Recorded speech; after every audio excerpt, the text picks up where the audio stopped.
Hi everyone, welcome back. Thank you for joining us. David here, your co-host on the Earth 2 podcast. Now, our Peter is still convalescing, still under doctor's orders not to speak or record podcasts. So what are we doing this week? Well, Peter can still edit, so he's curated an assemblage of last summer's Justice League of America issues 100 to 102, the Justice League Justice Society Seven Soldiers epic, which featured our massive guest cast of fellow podcasters and friends and family. We stuck this together to tide you over as another special Omnibus repeat. We have plans, though, to hopefully try and get something else a bit more substantial sorted for the next couple of weeks. Hopefully Peter will be back to full strength before too long and be able to carry on with our planned episodes. But in the meantime, here's an omnibus of the return of the Seven Soldiers of Victory. Transmitter device activated. Coordinates set for Earth 2. Hey everyone, welcome to the Earth 2 podcast, your weekly exploration of the DC Comics multiverse and the legacy of their Golden Age characters through the Silver and the Bronze Ages of comics. I'm Peter Watson. I'm Arian Xenos. I'm Robert George. I'm Christine Panton. I'm Steve Higgins. I'm Dan Butcher. I'm Rich Fulham. My name is Mick Pride. I'm Kenny Smith. I'm Jonathan. I'm Ranger Gord Tolton. I'm Logan McFarlane. I'm Vince Hunt. I'm Tony Esmond. I'm Ross Aiken. I'm the Irredeemable Shag. I'm Brandon Peters. I'm Karen Linden. I'm Gavin Reitzer. I'm Kaylee Blair. I'm Ellie Steele. This is Chuck Lordens. I'm Max Traver. And I'm David Steele.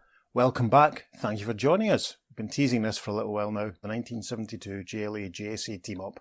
Issue 100 of the Justice League of America, published on the 20th of June 1972, 2 days after Paul McCartney's 30th birthday. And without further ado, Peter's going to tell you about the cover.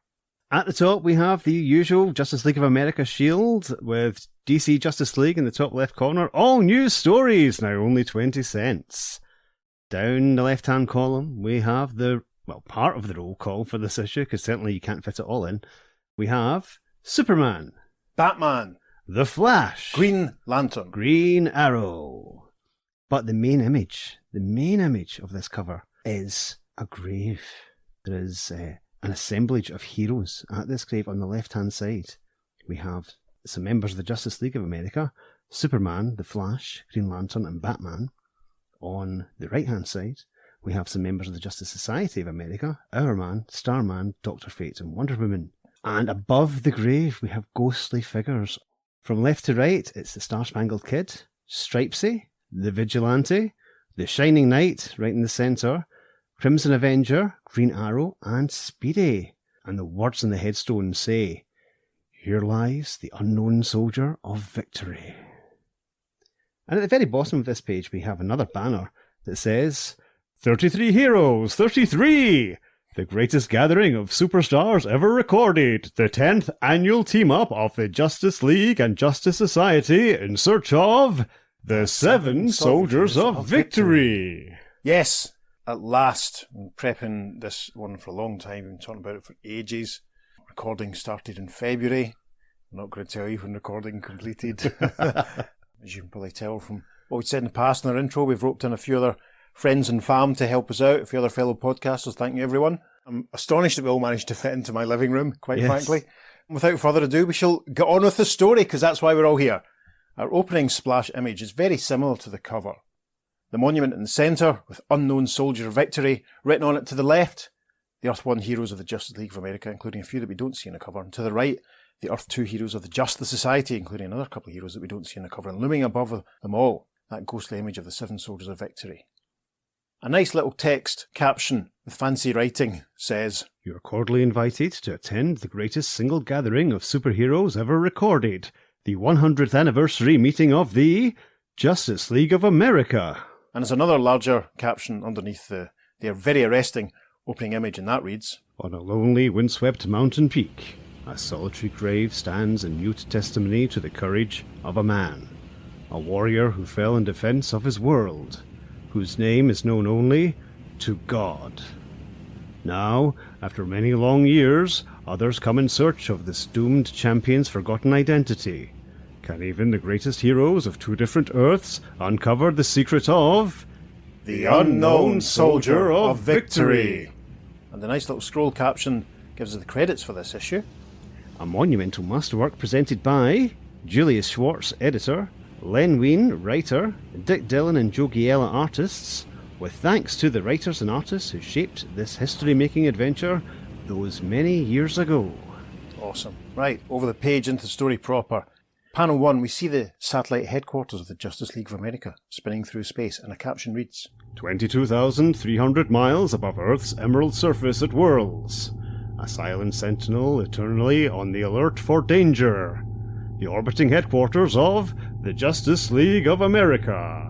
Within its metallic confines, intricate monitoring devices go about their tasks, sending information humming down the sterile corridors. But no one is there to notice. We see the League's meeting room, empty chairs around an empty table, flashing lights and equipment, and with all this in mind, Panel 3's caption says, Instead, voices can be heard echoing through a great granite chamber, the original mountain sanctuary of the JLA. We see Aquaman, Black Canary, Green Lantern, Green Arrow and Hawkman walking through a passageway lined with old electronic equipment and fringed by cobwebs.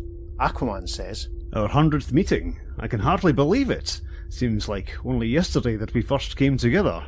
Who was it said that time flies? And Green Arrow says, Probably Methuselah. But what did he know? Feels like a million years since I started slinging that bow of mine.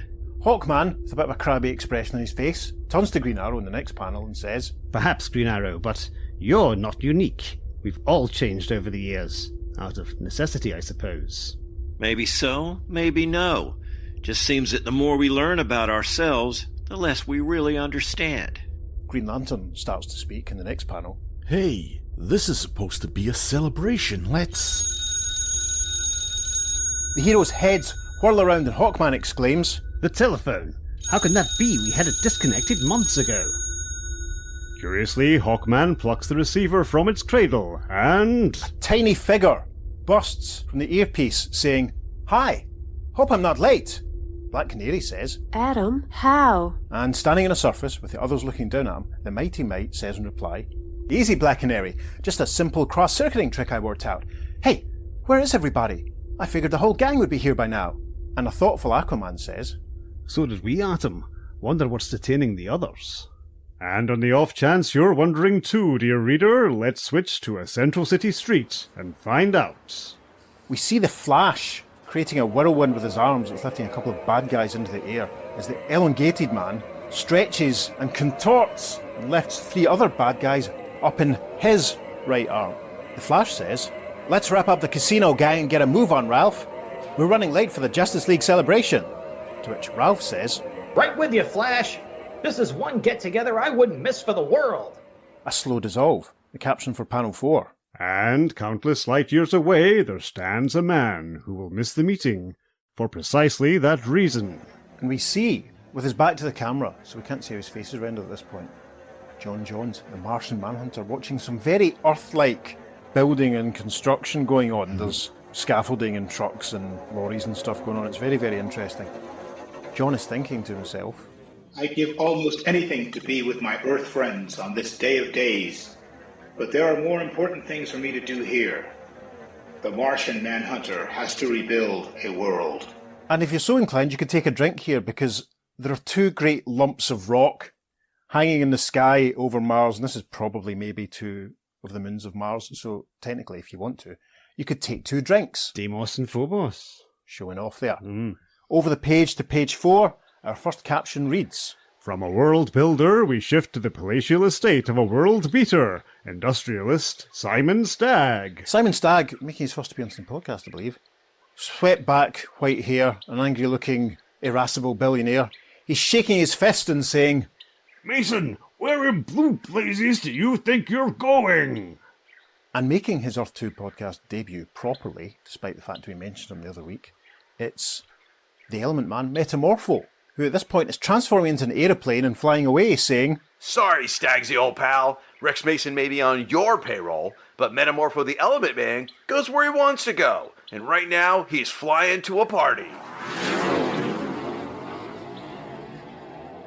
can you remember, Peter, when you first encountered Metamorpho? I was thinking about this the other day. I can't remember exactly. I think it was an issue of World's Finest that he guest starred in, and then shortly after that actually got one of his 60s appearances. What about yourself? I'm not sure. I think it must have been that period in the mid-80s when I was a Marvel guy and would look at DC Comics. I saw them occasionally, and he was probably one of those characters that I saw on the cover of an issue of Batman the Outsiders and didn't know who he was. I remember when I was younger, his costume used to really annoy me because it wasn't, kind of like symmetrical. Right. It was different colours and different areas and things like that.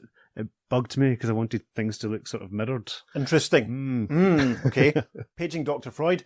The caption for panel 2 says, "While half a continent away, a certain Snapper car gazes out his window and wonders." And Snapper is sitting looking very sad, holding his invitation in his hand as he thinks. Imagine, after the way I betrayed them, the JLA still invited me to their 100th anniversary. I'd give my right arm to go, but I can't. After what I did to them, I just couldn't face them again. There's an editor's footnote here which says, "The story of Snapper's betrayal appeared in JLA 77. Which we didn't do, but if you're so inclined, you can go and look it out. Now, the caption for the next panel says, "And in the shadow-strewn back alleys of Gotham City, 2 armed goons, a younger man and an older guy in a hat, are caught in the act. And with a full moon looming in the background, a familiar, dark, avenging figure swings into view on a line. The younger goon cries, Batman, we've had it!" And his older pal says, "Oh, stop falling all over your mouth, Marty, and plug him. It's just one guy." In the final panel of page 4, Batman takes out Marty with a punch and sorts out the older guy with a kick to the head. Amazing. Thinking, as he does so, "You'd think by now these punks would know better. I'd better wrap them up and get moving. I've got a stop to make on my way to the JLA meeting." A slow dissolve now as we arrive at the top of page 5, and a caption says, "And 23 trillion miles from Earth, on a lush planet orbiting the star sun Alpha Centauri, 2 familiar figures arc through the emerald sky." Yes, we see Adam Strange and Alana flying along with their jetpacks. And Adam says, "According to Sardast's calculations, the Zeta beam won't wear off for several days. Too late for me to attend the Justice League extravaganza.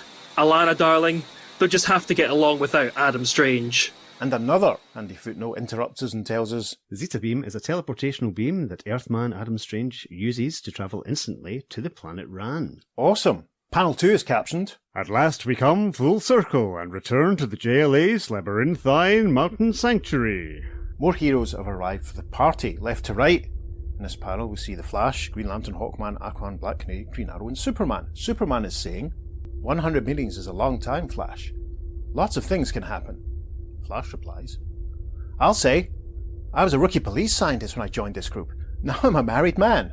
There is a sudden burst of golden light, and a voice says, "Really, Flash, that's the most depressing thing I've heard all day. Can't you change the subject?" Superman exclaims, "Zatanna?" And Flash says, "You have the most disconcerting way of dropping in on people. But welcome to the festivities." And in the next panel, Batman arrives with a familiar friend who's all dressed in white. Batman says, "Greetings, people. Look who I picked up." And Superman says, "Diana Prince, Wonder Woman. How good to see you again." And Diana replies, "I almost didn't come, Superman. Your friend here had to twist my arm." In the final panel of page 5, we see on a table in the background a beautiful 3-tiered cake with Justice League of America written on its base and a nice 100 in digits on the top. Green Lantern uses his power ring to create a large cake slice, and he says, "Well, now that you are here, why don't you use that pretty arm of yours to help cut the cake? I'm starving." To which Black Canary says, "You men, all y'all ever think about is your stomachs." And at the top of page 6, Metamorpho says, "When you have a cast iron stomach like I do, sweetheart, what you put into it doesn't make much difference." And as Zatanna, Diana, and Black Canary maneuver the enormous cake slice into position, Canary replies, "If you like, Metamorpho, we can save the cake cutter for you. To you, it would probably taste delicious." Green Arrow pipes up with, "Come on, girls. Less talk and more action. I'm growing faint with hunger." And in panel 2, Hawkman says, "Green Arrow, you are growing faint." And Batman says, "We all are." Everything has gone very dark, and a weird rushing effect seems to be washing its way over our heroes. Zatanna says, What's happening to us? Zatanna's fearful question echoes over and over through the rock-hewn halls, but there is nobody left to answer. There is more rippling and rushing as the heroes vanish from sight, and the cake slicer Green Lantern created falls to the ground with a... Should it have stayed there after he vanished? Anyway, I don't know. The captioning continues. Instead, the hapless heroes feel themselves falling through a void, and when light fills their eyes once more... The heroes are all forming amidst a golden glow as the elongated man says, Where on earth are we now? To which Flash replies, You don't know? Oh, that's right. Ralph's never been here before. And in the final panel of page 6, we see a very gloomy-looking bunch of very familiar heroes.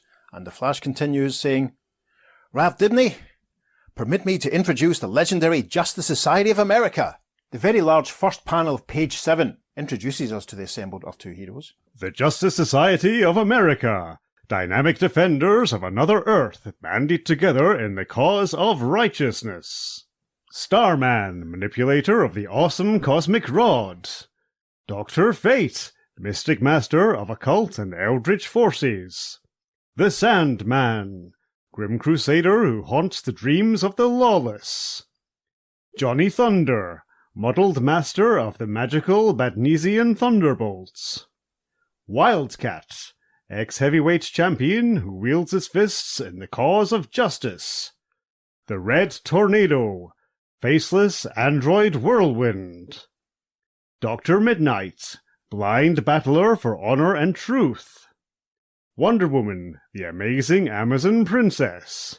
And the Hour Man, whose miracle pill gives him supercharged energy for 60 fleeting minutes. Gosh, the caption for panel 2 of page 7 says, And after the proper salutations have been exchanged... We see Green Lantern, Flash and Aquaman, all of Earth 1, remember, lined up kind of like that Emerson, Lake and Palmer album, which is quite funny.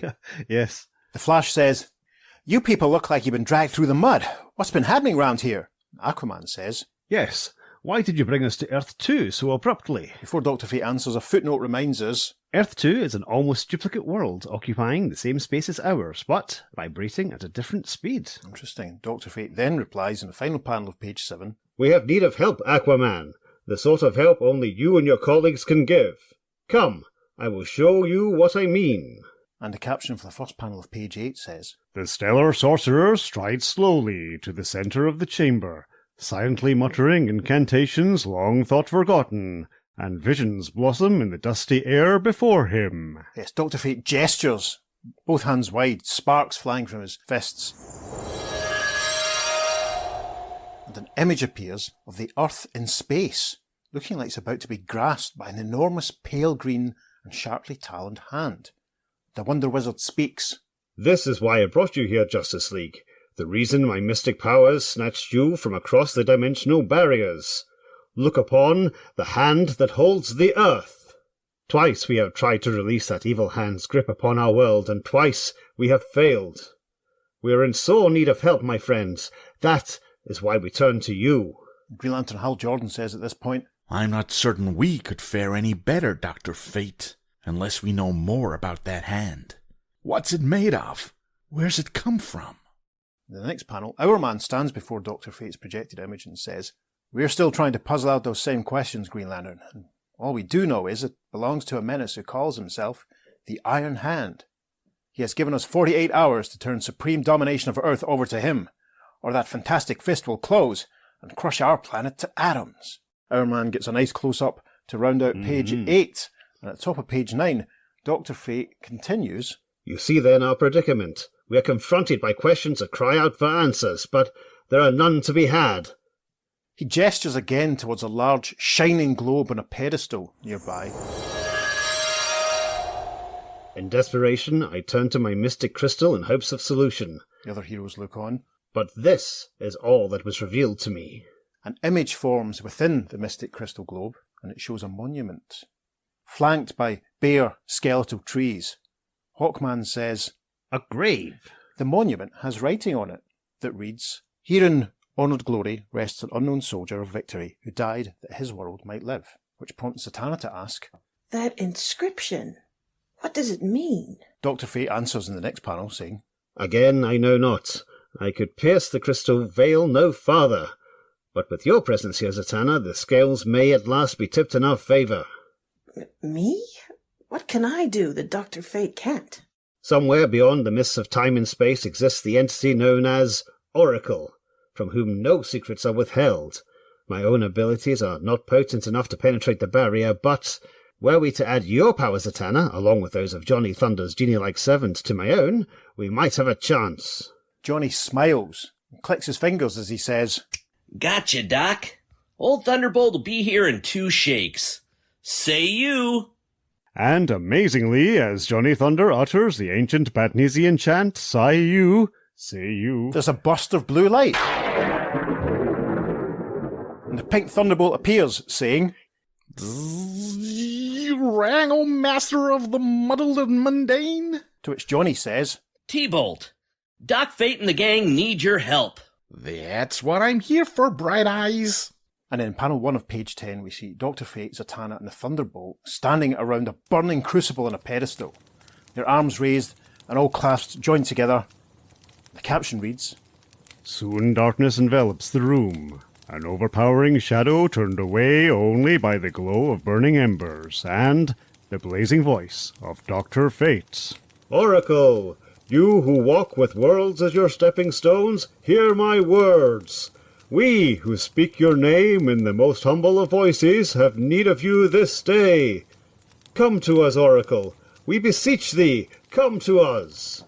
And the caption for panel 2 reads, There is a singing in the Stygian gloom, the vibrant sound of worlds long gone and galaxies just a-borning, the willful hum of eternity as it skims across the fabric of the cosmos. And then there comes a presence to the Justice Society's hidden sanctum. A figure forms out of the smoke from the pedestal, looming over Dr. Fate, Zatanna and the Thunderbolt. A man in long purple robes, with pale skin, long blonde hair, moustache and beard. His eyes are solid, glowing blue, with bursts of red energy within. This new arrival speaks. Who dares call Oracle from the realm beyond? Dr. Fate replies, I dare, Oracle. I, Dr. Fate, who ask no more than a moment's indulgence from one as omnipotent as you. The enormous figure looks down at Fate in the final panel of page 10, saying, A moment can be an eternity to some, impudent one, but the name of Dr. Fate has reached my ears often, and naught but good has been said. So, speak what you will, and Oracle will listen. And the caption for the first panel of page 11 says, After the tale has been retold once more, looming over the heroes, Oracle says, You seek solutions, Dr. Fate, but that is one thing Oracle cannot give. Your destiny is your own. Oracle can but relate what has been and allow you to choose your own course of action. Even he is not permitted to reveal the future. The gas-masked figure of the Golden Age Sandman Wesley Dodds says at this point, Where's that leave us now? If Oracle can't help us, nobody can. Interesting that Wesley's there, actually, given that part of his power is premonition of a sort. That's quite interesting. I think it's interesting. Oracle gets a close-up in panel 2. You misunderstand, Sandman. I did not refuse to help you. Come, gaze deeply into the eyes of Oracle, and perhaps you will find what you seek. He continues in the next panel. Many of your years ago, a menace similar to the one you now face bestrode your world. The awesome giant, Earthman, the Nebula Man. Many of your people fell before the might of this bizarre conqueror, until there was only a handful who dared stand against him. Yes, we see the Nebula Man standing amidst what appears to be some urban wreckage. He's obviously trashed a city or something, and he's an almost featureless humanoid form. His body is a dark, glowing purple, surrounded by an aura, and scattered through with points of glowing yellow. Oracle continues. At the top of your world they met, these bold champions and terrible Titan, and the earth rang with the sounds of their savage battle, until finally these heroes too fell before the Colossus. And we see Nebula Man battling 7 colourful figures. One, grasped in its left hand, is a man in a blue shirt, wearing a white cowboy hat, a red scarf face mask, and spurred boots. Swinging in on lines are 2 figures, one dressed in red with yellow gloves and boots, the other in green with red accessories. Both wear Robin Hood-style hats. Trying to wrestle Nebula Man's neck is a man in golden armour wearing a scarlet tunic with a sword at his belt. Rushing towards the action are the others, one in red leggings and a blue cowl and top covered in stars, and another in blue leggings and a top of red and white hoops. Another figure in tight-fitting red brings up the rear. Oracle's narration of these events continues at the start of page 12. But these valiant warriors were not to be defeated. Again they rose in combat with a new weapon at their command, with one of them sacrificing his life to use that secret weapon to full effect. We see the Nebula Man in the silhouette of a twisting body, falling through dark clouds. Such was the courage of the 7 soldiers of victory.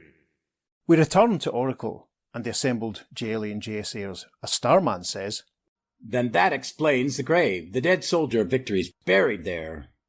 Sure, says Wildcat. The 7 soldiers of victory. We should have thought of them sooner. Hey, wait a second. There's something wrong here. Then he throws his hands in the air and yells, I can remember. Who in blazes are the 7 soldiers of victory? Our man looks thoughtful. The next panel strokes his chin and says, Come to think of it, I can't remember either. Beats me, chums. I'm stumped, says Johnny Thunder. And Batman says, Well, don't ask us. Nobody in the JLA remembers the 7 soldiers at all. What, not even Vigilante? But we'll come back to that. Green Arrow raises a finger to Oracle in the final panel of page 12 and he says, Okay, Space Face, you've had your jollies. Now let us in on your little secret. Who were the 7 soldiers of victory? Curious you should ask, Green Arrow, for you, of all who stand here, have the greatest affinity for said group. Gaze into the eyes of Oracle once more, and you shall see why. Page 13, which will probably definitely end up in the socials, is a full image of Oracle surrounded by the 7 soldiers, as he narrates and introduces us properly to the 7 soldiers of victory were not unlike yourselves, bold adventurers gathered together in the name of freedom. The vigilante, in reality Greg Sanders, the prairie troubadour who fought crimes of the city with the weapons of the plains. The star-spangled kid and Stripesy, actually wealthy young Sylvester Pemberton and his bodyguard chauffeur Patch Dugan, who battled injustice in the astonishing Star Rocket Racer. The Crimson Avenger, crusading newspaper publisher Lee Travis, who, with the help of his aide Wing, carried his campaign of crime prevention into the underworld's darkest holds. Sir Justin, the Shining Knight, time-tossed paladin of King Arthur's court, who rode the flying steed Winged Victory against the forces of corruption. The Green Arrow and Speedy, millionaire financier Oliver Queen and his young ward Roy Harper, who bent their longbows to protect the innocent from the grasping claw of evil. Back in the room, the Justice League's Green Arrow says, So Earth 2 has a counterpart of Me Too? So what? Half the JLA has twins on this world. That still doesn't explain why none of us can remember those dudes. The reason, Green Arrow, is simple. You do not recall the 7 soldiers because they no longer exist. Wonder Woman of Earth 2 covers her face in surprise and says, The 7 soldiers were our only hope of destroying that horrible hand. If they are dead, so are our chances for survival. Again is Oracle misunderstood. I meant merely that the 7 soldiers did not exist in this world any longer. At no point did Oracle mention their deaths. The devil you didn't, says Wildcat. What about that grave on the mountain?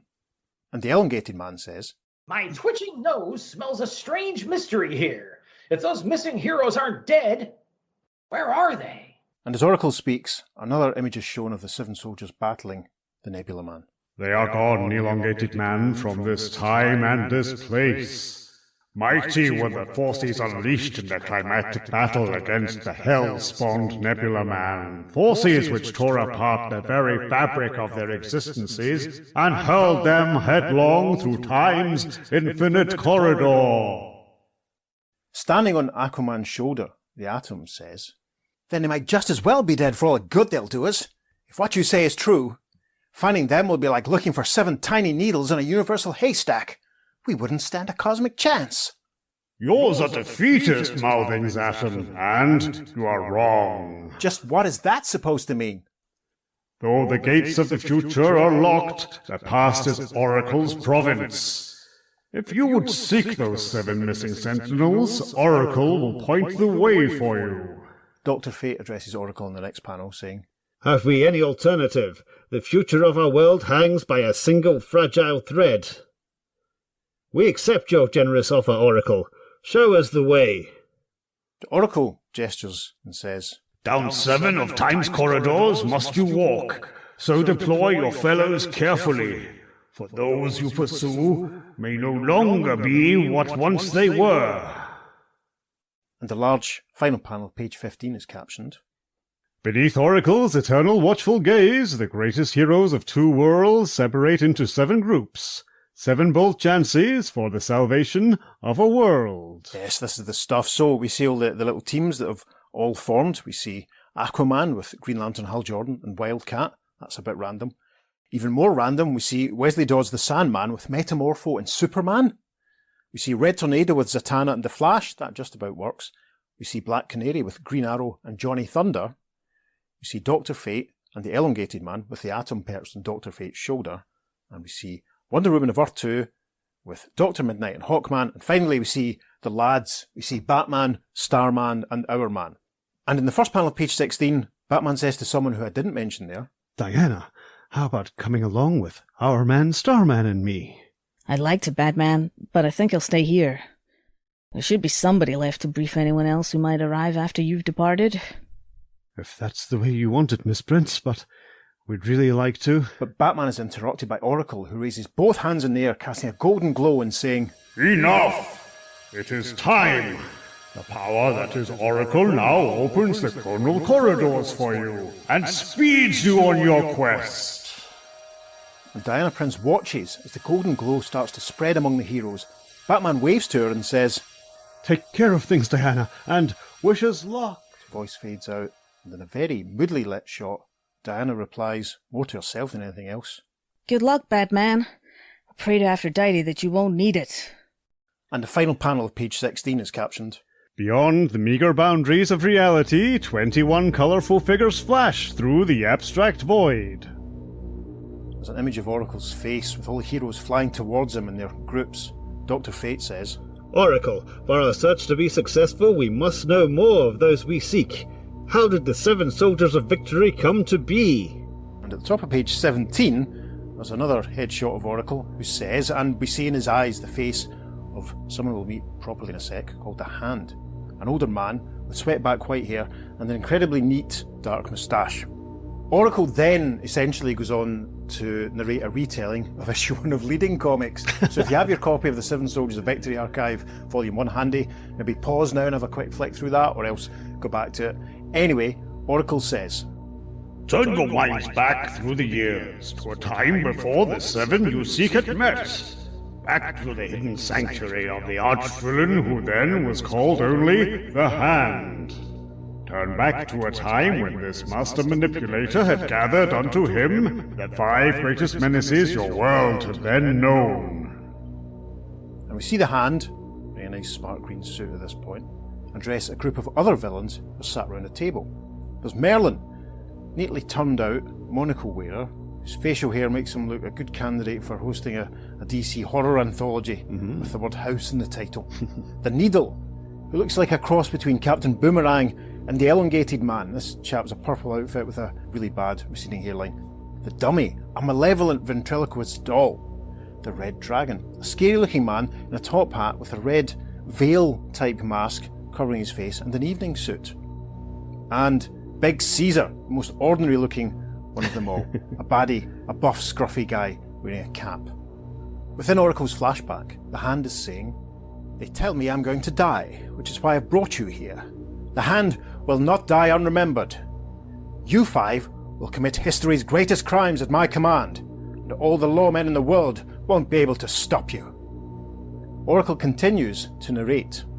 But the Hand was incorrect, for Green Arrow and Speedy met the malevolent Professor Merlin and his minions in blistering Death Valley, stopping the theft of a fabulous gold mine. And we see Ollie and Roy firing arrows and trapping goons against some cactuses or cacti, which is fun, as Merlin watches.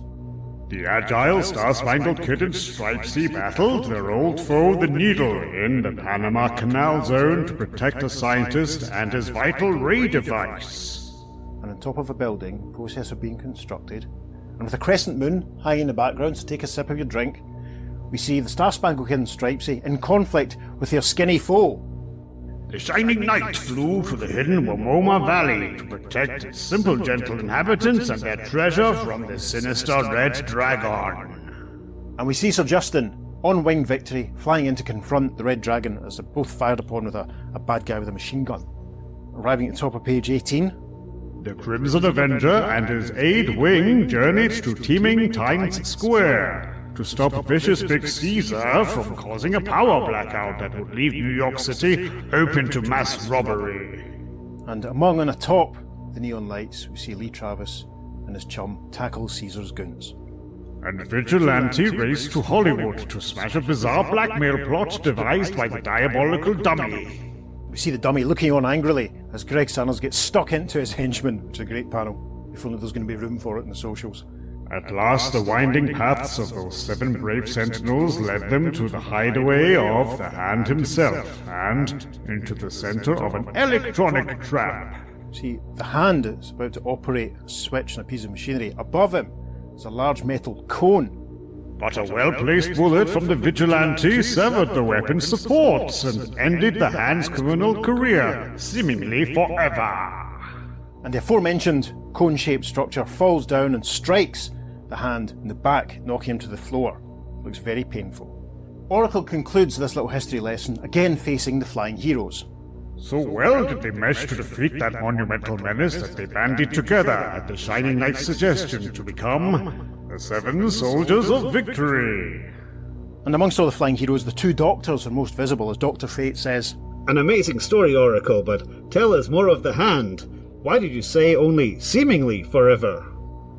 All will be revealed to you in time. But now, Oracle must feed you to your points of rendezvous, for the quest has begun.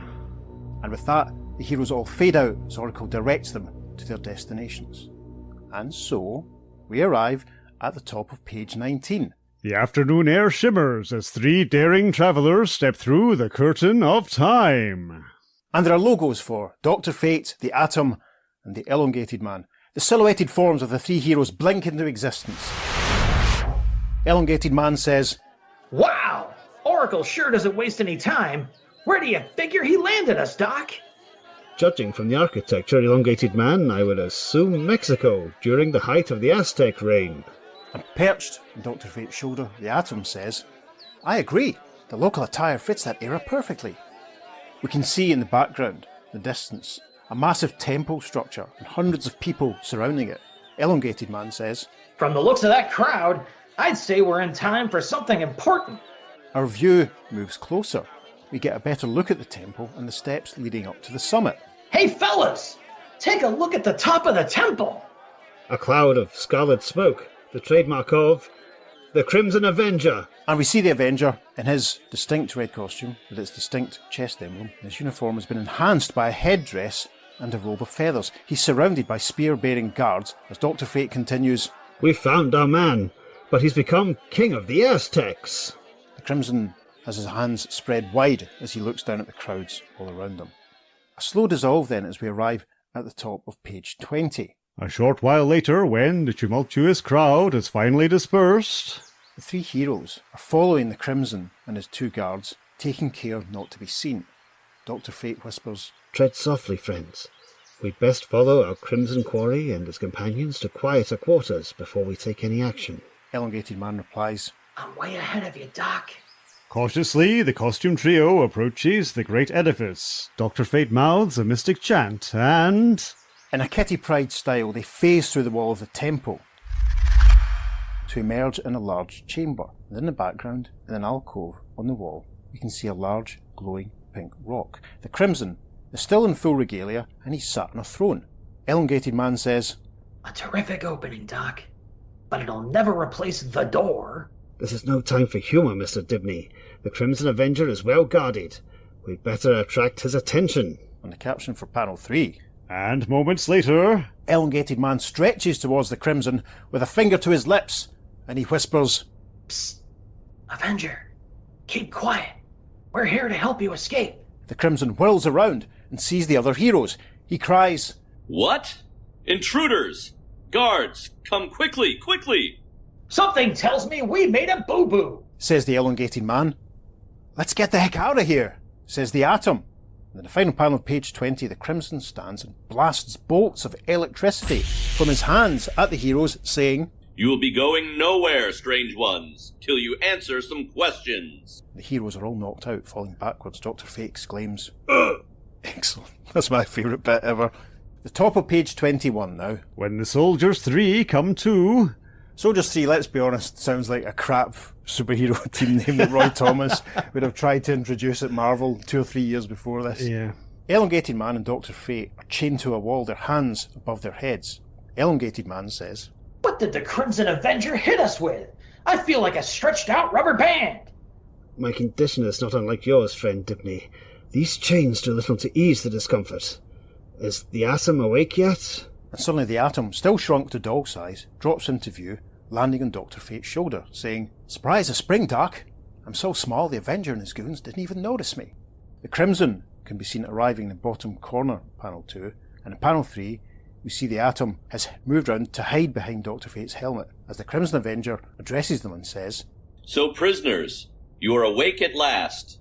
Who sent you to spy on Huitzilopochtli, the sun god? Sun god? You're no sun god. You're the Crimson Avenger. A hero we've journeyed through the centuries to find. And a very indignant-looking Crimson replies, I am a god. Who else could wield such power?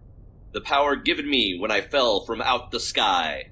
Apparently, my friend, you're suffering from delusions, says Dr. Fate, and his hands suddenly flash with golden light as the chains binding him and Elongated Man shatter, setting them free. Dr. Fate says, A condition easily cured once we get you away from this time. The Crimson Avenger recoils backwards, crying out, What sorcery?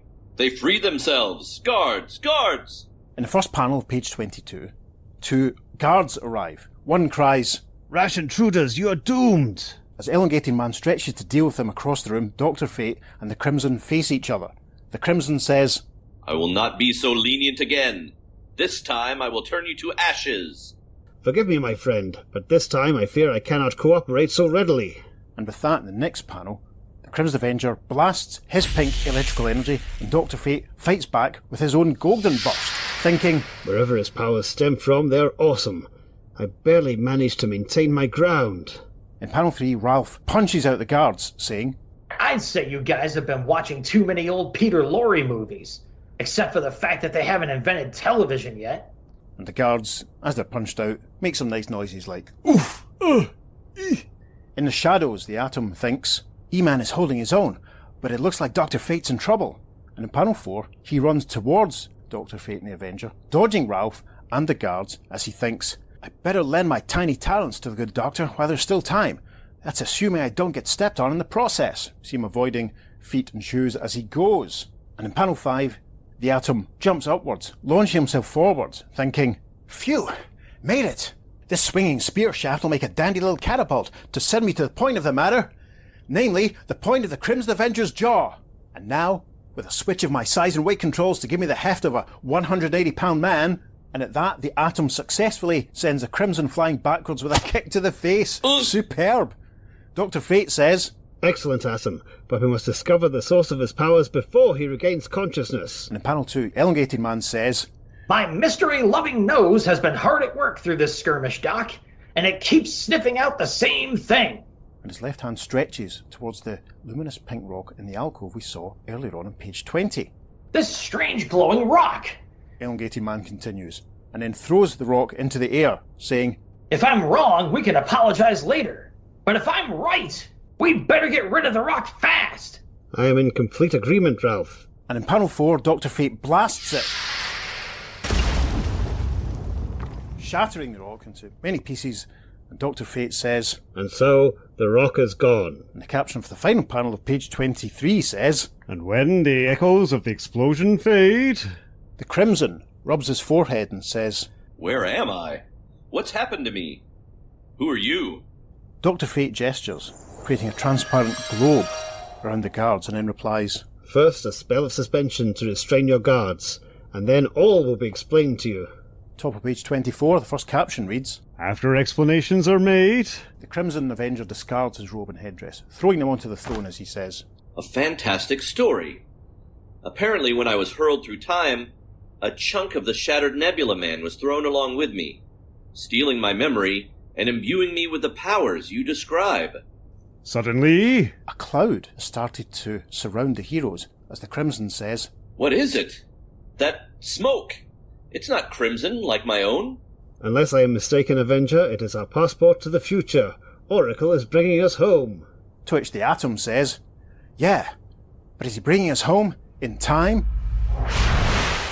And in a darkened laboratory in another plane of existence, there is another whose thoughts are concerned with time. A darkly silhouetted figure looks up at a screen showing Earth in the grip of an enormous green hand. And at the large clock on the wall in front of him, he says, They move so slowly, the hands of the clock, almost as if they were taunting me, telling me I will not succeed. And in the final panel of this issue, this figure is revealed in the spotlight, a familiar figure of an older white man with swept-back white hair and a neat dark moustache. He's wearing an orange tunic with the image of a gloved fist on the chest, brown sleeves and leggings. He raises a literal iron fist to the camera as he continues, But they were all wrong, dead wrong. The earth will bow before my demands, and the iron hand will hold dominion over all. And the caption box says, Next issue, The Hand That Shook the World. And another caption reads, Next issue on sale on or about July 18th. It's part 2 of the 1972 Justice League Justice Society stroke, I suppose, Seven Soldiers of Victory crossover. We have all assembled once again. Plenty of standing room. No one can sit down, but we're coping to bring you issue 101 of JLA, published on the 18th of July 1972, 11 days after Ringo Starr's 32nd birthday, for those of you who worry about such things. Peter's going to tell you about the cover. I certainly am. At the top, we have the Justice League of America shield. Partick Thistle colours. Partick Thistle colours, yes, that's the best way to describe it for all of our American listeners. Yes, at the top left-hand side, we've got the DC logo, and on the top right-hand side, we've got the 20 cents stamp. There you go. Approved by the Comics Code Authority. Thank goodness for that. Down the left-hand side, we have some of the roll call for the Justice League of America, and that is Superman, Batman, Diana Prince Wonder Woman, Hawkman, Metamorpho. And down the right-hand side, we have the roll call for some of the Justice Society of America, and that is Starman, Dr. Midnight, Golden Age Wonder Woman, Our Man, Sandman. Awesome. I have action figures of quite a few of these people. We're going to have some fun on the socials while this story's going out. Yes. Good show. But the main image on the cover, there is a giant iron hand in space, apparently, and it is clutching at some of our heroes. Starman's caught between a couple of fingers. Dr. Midnight's hanging out the bottom of the clenched fist. If you pardon the expression. Yes. Batman is literally under the thumb, and Superman's trying to rescue him from that. Earth One Green Lantern's flying in. He's blasting it with his power ring. We have the Sandman climbing up. What he's going to do with his gun, I've no idea. He's either going to put the hand to sleep or transform it into a block of cement with that new magic gun that he's had for a while. Could be. But in the background, we've got the Earth 2 Wonder Woman. She's just drifting away in space, as is Hawkman from Earth 1. Gasp. Have they been incapacitated? Let's read on and find out. Yeah, I can't wait to see exactly how Hawkman and Wonder Woman end up drifting through space in this episode. Yes, it's going to be very exciting. There is a scroll caption at the bottom that says, Can the greatest heroes of two Earths defeat the hand that shook the world?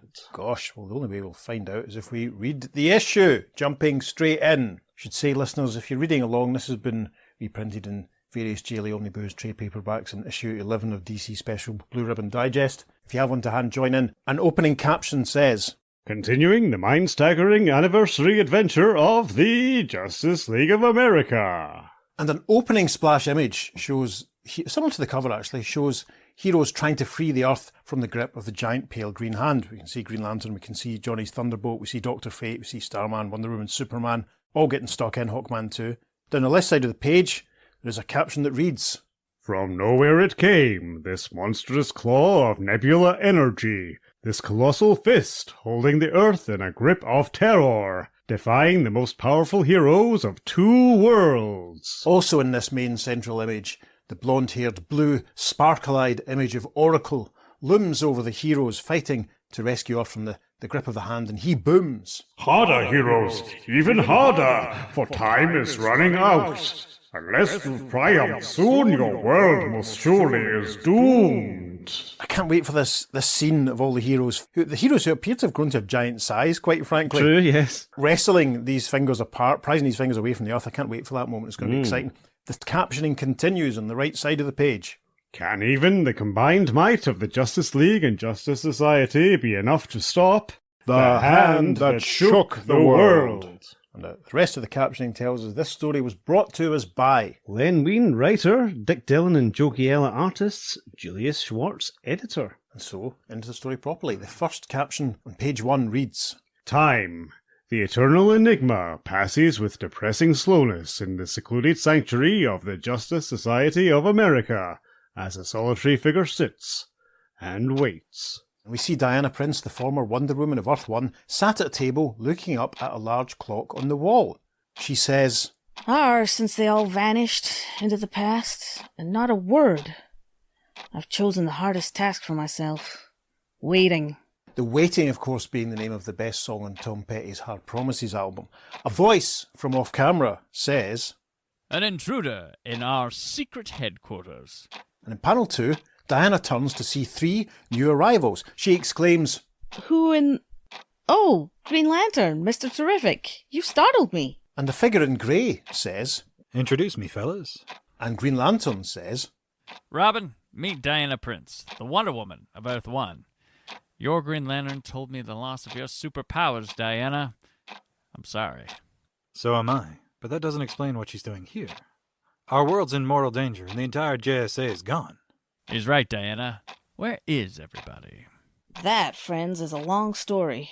Follow me and see for yourselves. Diana takes them to Dr. Fate's mystic crystal ball and shows the 3 newly arrived JSA members its image of that familiar monument. Diana says, This is the grave of the unknown soldier of victory, hidden deep in the Himalayas. Dr. Fate discovered it while seeking to overcome the hand that holds the earth. What does the grave signify? Says Mr. Terrific. That's what the others also wanted to know.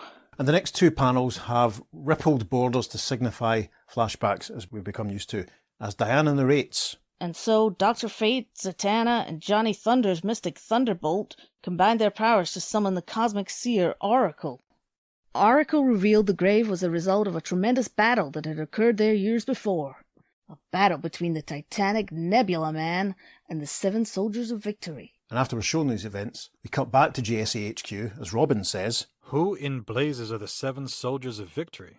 I never heard of them. Green Lantern looks thoughtful and says, I'm older than you are, Robin, but I'll be darned if I can remember them either. And Mr. Terrific puts a hand to his head and concentrates and says, What's wrong with our memories? Absolutely nothing, replies Diana before continuing. Nobody on Earth remembers the 7 soldiers, because a time warp created by the Nebula Man's destruction hurled them back through the ages.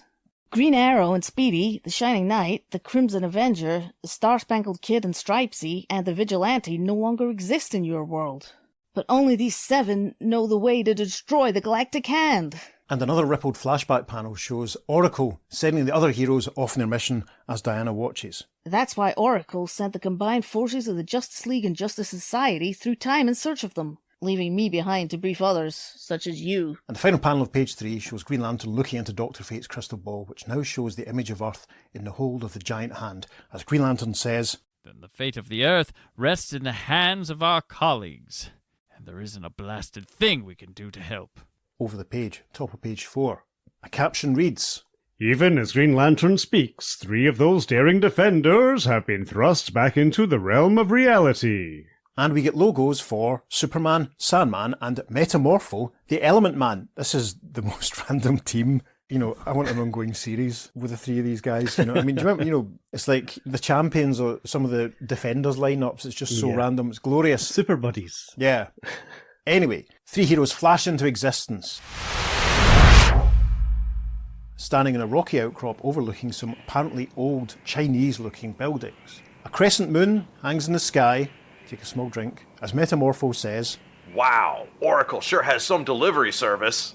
And off panel, a voice says, Aye, praise Buddha. He sends warriors to defend us. Superman whirls and says, an old Chinese monk.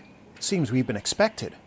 Tell me, Ancient One, why do you need warriors to protect you? And we see this elderly man, nice little chin beard and purple hooded robe, and he replies, Come, please, while this humble one explains as best he can. And he takes him inside one of the buildings where we see massive statues of a dragon and presumably Buddha, and these are being guarded by warriors with shields, spears, swords, etc. The monk says, Within these poor chambers rests the heritage of my people, all the beauty and heritage of our past, hidden away from the eyes of the invaders, until now. And Metamorpho says, I get it. They're after this museum of yours. Who are these invaders? The monk gestures out into the night and says, They are as many as the leaves of the forest. Once their leader was called Temujin, but now they call him the universal ruler, Genghis Khan. He continues into the first panel of page 5, saying, His legions are led by an armoured god on a winged horse. Nothing can stand against them. To which the Sandman says, Armored man? Winged horse? Sounds like the Shining Knight. Superman scratches his head and says, It does seem impossible, yet I wonder. No need to wonder, Soups, when we can find out for certain. Nobody's gonna notice a helium breeze drifting through their camp, so I can check out old Genghis's army. And at that, the Element Man transforms into a cloud and flies out the window. Awesome. Capture for panel 3. Mere minutes later. That crescent moon is still lingering, hangs in the background as we see the warrior king, Genghis Khan, striding along with one of his acolytes beside him. Genghis is saying, The Armored One is still at my command, Shaman. Your fiery gaze has seared him to the soul. You have served me well. Metamorpho resumes his human form in the background as the acolyte replies, I live for nothing else, great Khan. Genghis and his pal keep walking, as the Khan says, And that is as it should be. Come, we must prepare for tomorrow's onslaught. As they vanish into the distance, Metamorpho thinks to himself, Then I'd better snatch our knight errant out of here tonight.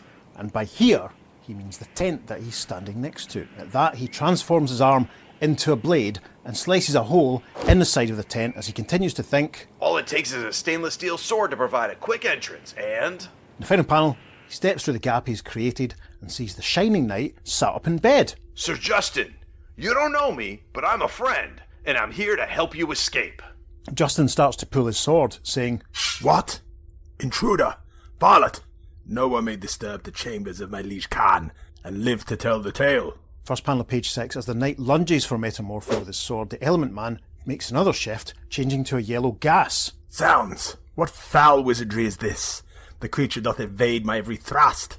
'Tis as elusive as the wind. And Metamorpho says, Or fluorine gas, to be more precise, Prince Charming. And he thinks, Now, either I pull a quick fade, or I end up so much scrap metal. A slow dissolve. And so? Superman, Sandman, and the old monk stand and listen as a seated Metamorpho reports back. That's the setup, chums. Khan's witchman has hoodooed Sir Justin into playing figurehead for his army. And as long as the knight keeps slinging that sword of his, we can't get close enough to cure him. Superman gets a panel as he looks out into the night and says, In that case, Element Man, we'll let him come to us. Tomorrow morning, when the Mongols mount their attack, we'll be waiting. Another slow dissolve, the caption for the final panel of page 6. When the first fingers of dawn stab at the sky, 3 strangely garbed men wait alone to meet an awesome army. I'm definitely going to try and recreate this panel with action figures once we finish recording. Superman, Sandman, and Metamorpho stand and watch the Khan's army approach, throwing out a massive cloud of dust behind them. Here they come. Outnumbering us 5,000 to 1, says Superman.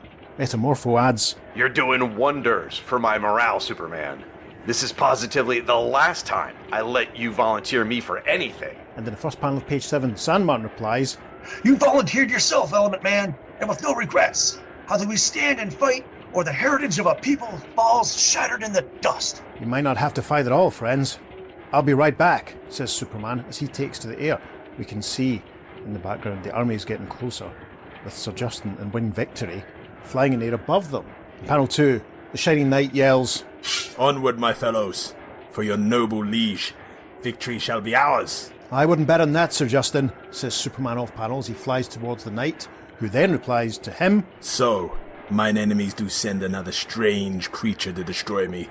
Like the other, it shall go down in defeat. That remains to be seen, Sir Knight. Have at thee, says Superman, and then he thinks, if I can beat the Shining Knight, I might rout the Mongols as well. But as the two champions meet in combat... With a thwack, Sir Justin strikes Superman with his sword. Superman falls backwards thinking, no chance. Sir Justin's powers are magical in origin. He recovers and banks into the air in the next panel, flies off, continuing to think, hate to use that old discretion line, but right now it seems the sensible thing to do. Justin watches them go, and down on the ground, Genghis also watches them go and yells to his army, Observe, my brethren, thus will your winged god vanquish all who oppose us. Onward to victory. And instants later... At the top of page 8, Sandman and Metamorpho whirl as they see the Man of Steel flying towards them. Sandman says, Superman, what happened out there? No time to talk. You two hold off Khan and his crew for a while. I've got something important to attend to. Which Metamorpho says, Huh? You gotta be kidding! In panel 2, as the army approaches, Superman flies off again as Metamorpho transforms his lower quarters into a tank. Sandman jumps onto the back of him saying, Your Superman takes a lot for granted, Metamorpho. Yeah, you know how it is with those establishment types. Still, if we're gonna take on an army, I'd feel a lot better doing it as a Cobalt tank. Come on, Sandman, climb aboard. Panel 3 reads with a caption, Like a great tide of savage humanity, the Mongol horde surges onward, drawing ever closer to the transformed Metamorpho and his cloaked passenger. But, surprisingly... On horseback, Genghis Khan cries, We drive our horses into the ground with running, and yet that accursed village remains ever beyond our grasp. By the gods, why? And in an inset panel, there's dialogue between Metamorpho and Sandman. Cannon shells are finished, Sandman, but if that sleep gas formula you gave me is incorrect... It's correct, Element Man. I guarantee it. Now adjust your cannon and get those spare atoms of yours working. Ready? Aim! Fire! And a series of massive explosions go off amongst the approaching hordes, dispensing large clouds of gas. Top of page 9, caption reads, And when the smoke of battle has cleared... Wesley and Rex stand amongst the sleeping army. Sandman says, This crowd will be out for hours. Looks like we saved that village. Saved what village, Sandman? Take a look and tell me how an entire hill vanishes. And off panel, Superman says, No big trick, Element Man. I moved it. He alights in panel 2 as Metamorpho scratches his head and says, Superman! So that's what was so important. Exactly. Rather than take the chance the Mongols might get past us, I moved the entire hillside to a place where they'll never find it. We see that Sandman is tending to Sir Justin at this point. Superman goes on to say, I see you've got things well in hand here. In panel 3, Sandman has helped the Shining Knight to his feet, saying, As well as can be expected. The antidote I gave Sir Justin and his steed is taking effect. Soon he's back to normal. We'll leave here. Metamorpho looks aghast and asks, Yeah? How? In the next panel, Superman and Metamorpho take the Shining Knight's weight between them. Superman says in reply to Metamorpho, Now that our task is complete, I bet Oracle knows about it, and will be sending for us. To which the Sandman says, In that case, hold Sir Justin. There's something I want to do. And Sandman approaches the sleeping Genghis Khan. Interesting. Moments later... As the heroes in winged victory are being borne aloft into the void, Metamorpho says, You pegged it, Superman. Oracle's pickup service is as good as his delivery. Wonder what Sandman did to old Genghis. Something I haven't done in years. And believe me, it felt good. And we cut back to Genghis Khan, still out for the count in the land of Nod, and with a piece of paper pinned to his chest that reads, There is no land beyond the law where tyrants rule with unshakable power. It's but a dream from which the evil wake to face their fate, their terrifying hour, and it's signed, the Sandman. Meanwhile, through the centuries, in Justice Society headquarters... We see Diana Prince, the former Wonder Woman of Earth 1, Mr. Terrific and Robin watch a frustrated Green Lantern Alan Scott punch the wall, saying, Enough! This sitting on my hands is driving me crazy. There must be some action to take, and I've figured out what it is. Robin asks him, How about letting us in on the secret, GL? Green Lantern makes for the door, saying, The grave of the unknown soldier. Somebody must have put it there. and I'm heading for the Himalayas to find out who. Robin gets to his feet and says, Not without us, you ain't, GL. And Mr. Terrific looks back at the former Wonder Woman, saying, Hate to leave you in the lurch again, Diana. Keep minding the store. And within minutes... Green Lantern has very kindly conjured a nice comfortable-looking couch for Robin and Mr. Terrific to sit on as he flies through the sky. Mr. Terrific is saying, How dark the sky is. Almost as if it resents that ghastly hand intruding into its space. To which GL says, I sense more than phantom fingers in the air, Mr. Terrific. More like an... But Robin interrupts. Earthquake! You never told me you were psychic, GL. Far from it, Robin. I just... Great Scott! Those kids! And we see a boy and a girl in danger. They're on the ground as the earth splits open in front of them. Lightning reflexes snap into action, and... Green Lantern creates a new structure, allowing Robin and Mr. Terrific to swing on their own individual trapeze and catch the kids before they fall into the chasm. Robin says, Got him, with nothing to spare. JL's power ring saves the day again. The day's not over yet, Robin. Tiny caption says that we are continued on the second page following. Pass full page advertisement for patches and stuff. Oh gosh. Flash Gordon, one I hadn't noticed there before. Popeye, Felix the Cat. Caution Budweiser powered. Help, I need lovin'. Don't we all? Nice gas mask one there, given that we've just had the Sandman. That's pretty cool. Woodstock. Fantastic, yes. And there's an Ankh. Where? Oh, so there is. Yes. Ooh. Which, funnily enough, we haven't seen Dr. Fate use No, yet. that can't be far off now at this point. Maybe Dr. Fate saw this advert and was inspired to start using Ankhs in his imagery. That is possible. Who knows? Interesting. Listeners, what do you think? Write in and let us know. Yeah. We arrive at the top of page 11 now. A tiny caption says, The crisp morning air crackles furiously as three lithe figures materialize in the heart of a fertile forest. Pink burst of energy in the sky, and the Hawkman of Earth 1 and Earth 2's Wonder Woman and Dr. Midnight land on the grassy ground. Dr. Midnight says, Astounding. One moment we're nowhere, and the next moment we're here. Question is, where is here? And Wonder Woman replies, From our surroundings, Doctor, I'd say it's the English countryside. A wide-eyed and smiling Hawkman says in panel 2, Hey people, take a deep breath. The air's so fresh, so clean. I haven't tasted anything like it since I left my native planet Thanagar. To which Dr. Midnight says, Apparently, Hawkman, pollution hasn't been invented yet. The atmosphere is so pure, it's making me lightheaded.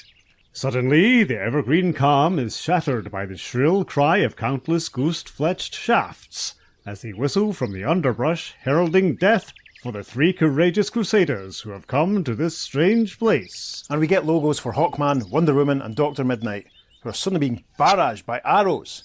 So the heroes try to avoid this. One of Hawkman's wings is pierced and he says, Hunt cover, Midnight, or you're liable to end up beheaded. Wonder Woman cries, Shades of Pluto! Someone is using us for targets! It appears we found our man! Maybe not, Princess. I can see several men out there, and they look like they're out for blood.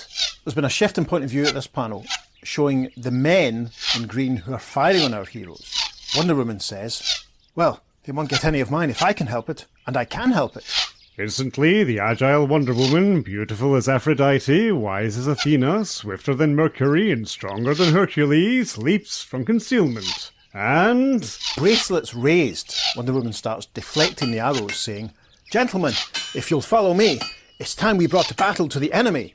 Hawkman takes to the air behind as Dr. Midnight rushes along and Hawkman says, Right behind you, Princess. In panel 3, Hawkman is furiously beating his wings at the bowman, saying, If this doesn't flush out those bloodthirsty bowmen, nothing will. I'm beating my wings hard enough to start a small hurricane. To which Dr. Midnight says, That's it, Hawkman. Keep 'em flying. Yes, we see the bowman cowering in terror. Dr. Midnight gets properly stuck in the next panel, flipping one man over his shoulder as he says, Just as I thought. These minor league archers don't know the first thing about jiu-jitsu. Without those longbows, there's so much dead wood. Within moments, as abruptly as it had begun, the conflict is over. One of the men in green, we get a good look at him here with his feathered cap and quiver on his back and his nice neat beard and stuff. He speaks, saying, Hold, strange ones. We surrender. For now. You can tell the Sheriff of Nottingham he's won the battle, but he's yet to win the war. Wonder Woman whirls to look at him, saying, Suffering Sappho, I think we've made a mistake. Good bowman, we are not agents of your sheriff. Our mission here is a peaceful one. We fought only because we were attacked, she says as she walks towards him. She's taking her lasso away from the bowman as she does so. The tall man in green replies, You're releasing us? Then what you say is truth. Tell me, how can the merry men serve? And after Hawkman has described the one they seek... Little John, for it is he, Little John of Robin Hood's Merry Men, because this is who Tall Chap is, and it's a long time before they actually tell us this, but so that you're on board, listeners, that's who it is. Little John replies, I am sorry we cannot help you, strange ones, but we know not any Green Arrow. Perhaps Robin Hood could help you were he here, for he knows all who bend their bows in Nottinghamshire, but the sheriff is hanging brave Robin on the morrow. Dr. Midnight steps forward, puts a hand on Little John's shoulder, and really get a good sense here of how tall Little John actually is. Dr. Midnight looks up at him and says, Hanging Robin Hood? Isn't there anything you can do to stop it? And John looks sad as he replies, Would there were. The merry men and I shall lay siege to Nottingham Castle ere the dawn, but 'tis only a futile gesture. Good Robin shall sway in the breeze ere we can breach those walls. Perhaps that was true before, Little John, but not anymore. We're going to help you storm that castle, and there isn't a barricade standing that can stop us. And for emphasis, he punches his fist. Fantastic. We pass the 2-page advert, 14 LPs for $2.86. Yes. And we arrive at the top of page 14, where a caption reads, Dark it stands and stony-eyed, this angry edifice that juts from the jade-shadowed forest like an accusing finger, this unfeeling fortress that is Nottingham Castle. We can see sentries patrolling the battlements. The drawbridge is raised. Dr. Midnight, Hawkman, Wonder Woman and the Merry Men hide in the shadows under the trees. Dr. Midnight says, They're not going to make this easy for us, are they? How do we get across that moat with the drawbridge up? It seems moat fording is my department, gentlemen. Wait here till I'm done, and then come running. She's roped the drawbridge and she thinks, snag the bridge on the first toss. My magic lasso never misses. Now, I pray to Athena that my muscles are equal of my task. She pulls on a lasso and continues to think, after all, if you can't go to the drawbridge, your only recourse is to bring the drawbridge to you. The drawbridge slams down. Dr. Midnight and the others have moved forward with Hawkman saying, Fantastic, she did it! Come on, we can't let our efforts go to waste. But as the brave band moves across the fallen walkway... Soldiers run out from the castle. Dr. Midnight notes, Uh-oh, we have company, and I don't think they want trespassers. And Hawkman says to one of the merry men, Lend me your staff, friend. I'd better teach the local welcome wagon a lesson in hospitality. Pinions pounding, the feathered fury hurtles into the midst of the angry throng with devastating results. Yeah, Hawkman rams the soldiers with the staff, knocking them all flying. He yells, Midnight, Wonder Woman, the rest of you, get into that castle and scatter. If we don't find Robin Hood quickly, we're liable to swing right alongside them in the morning. And minutes later, in one of the castle's deepest corridors... Dr. Midnight has found a cell being guarded by 2 soldiers. He thinks to himself, Jackpot! Unless those guards are standing there for decoration, I've located my man. Once my handy blackout bomb throws a little dark on the subject, I'll see what I can do to spring him. A faint hiss as the blackout bomb hits, and the corridor is filled with clouds of billowing black. An excellent panel of a shrouded Dr. Midnight knocking out the guards as he thinks, My blind eyes can see as perfectly in the darkness as my infrared lenses help me to do in the light. But my 2 playmates aren't quite as lucky. Within moments, the cell door squeals open to reveal... a familiar figure in a green outfit with a feather in his cap. Dr. Midnight exclaims, Green Arrow? What are you doing here in Robin Hood's place? Dr. Midnight, am I glad to see you? I'll explain everything as soon as we can get away from this rat hole. Dr. Midnight and Green Arrow emerge from the cell to find soldiers coming towards them. Oops, looks like reinforcements have arrived. I'd better grab another blackout bomb. Green Arrow grabs his bow and quiver and says, Save it, Doc. This one's on me. Those crumbs shouldn't have left my gear where I can get my hands on them. In one blurring motion, the ace archer pulls a shaft from his quiver, notches it, and lets it fly. The old net arrow hasn't failed me yet. the guards won't unravel themselves for days. Indeed, the net is cast over the soldiers, trapping them. They move off in the next panel, leaving the soldiers to try and free themselves, as Dr. Midnight says, "If that arrow ever does fail you, GA, you won't be alive to know it. Come on, let's collect the others and get out of here." The others?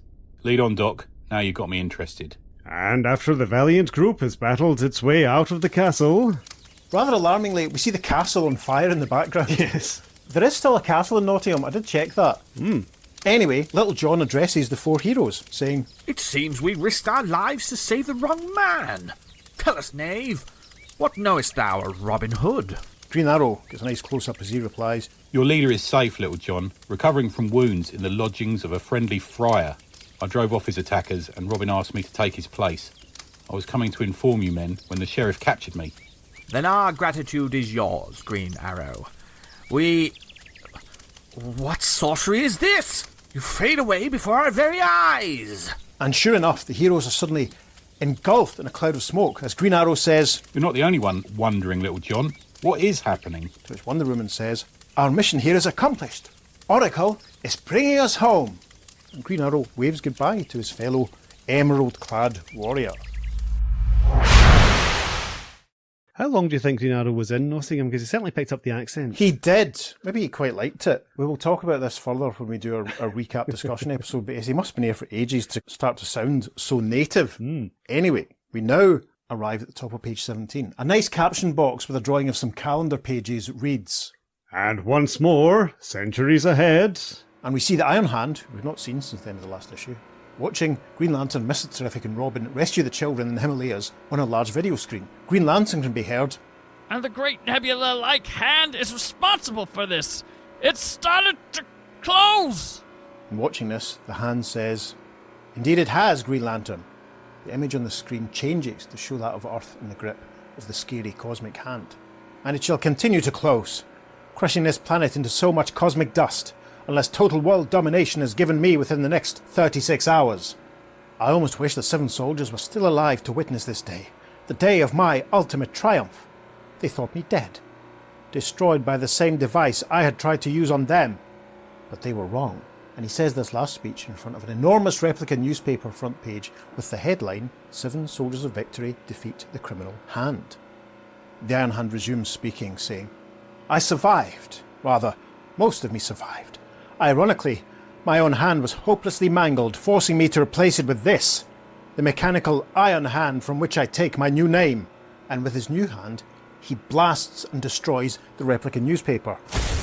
But no! The law's legionnaires are gone, and the Justice Society of America stands in their place to thwart me. But I will not be conquered again. Like the 7 soldiers of victory before them, the Justice Society must die. We arrive at the top of page 18. An establishing panel of a pyramid and another under construction is captioned, "Night does not come easily to the blistering desert, and those who toil endlessly beneath the omnipotent sun know this fact well. Long have they laboured to complete the towering structure that rises from the shifting sands before them." We see a slave being whipped. In the background, others toiling to move an enormous stone brick. "And many have been the number to perish in the trying, but still they struggle on, the sting of the whip urging them on, if ever they falter. Each man produces a full day's work, but there is one who alone does the work of many." And we see Stripesy, our old pal, with the amazing hair, the sidekick of the Star Spangled Kid, moving an enormous stone block on his own. "And there are 3 others who have travelled to this antique land in search of that solitary one. The shadows of Khufu's tomb cloak the movements of..." And we get logos for Batman, Starman, and Our Man. Yes, the lads are in town. And we see Bruce, Rex and Ted watching Pat at work. Our Man speaks first. "Looks like we've located our particular soldier. Let's get him the heck out of here," which Batman says, "Not quite yet, Our Man.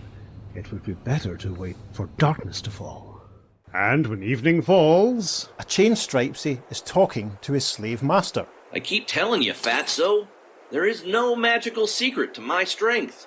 Slave master replies, "Dying wizard, my patience is at an end. My lash will rip the truth from you." As he raises his whip, is suddenly grabbed by a hand made out of energy, and a voice says, "That's a no-no, Fatso. You're liable to bruise the merchandise." Huh?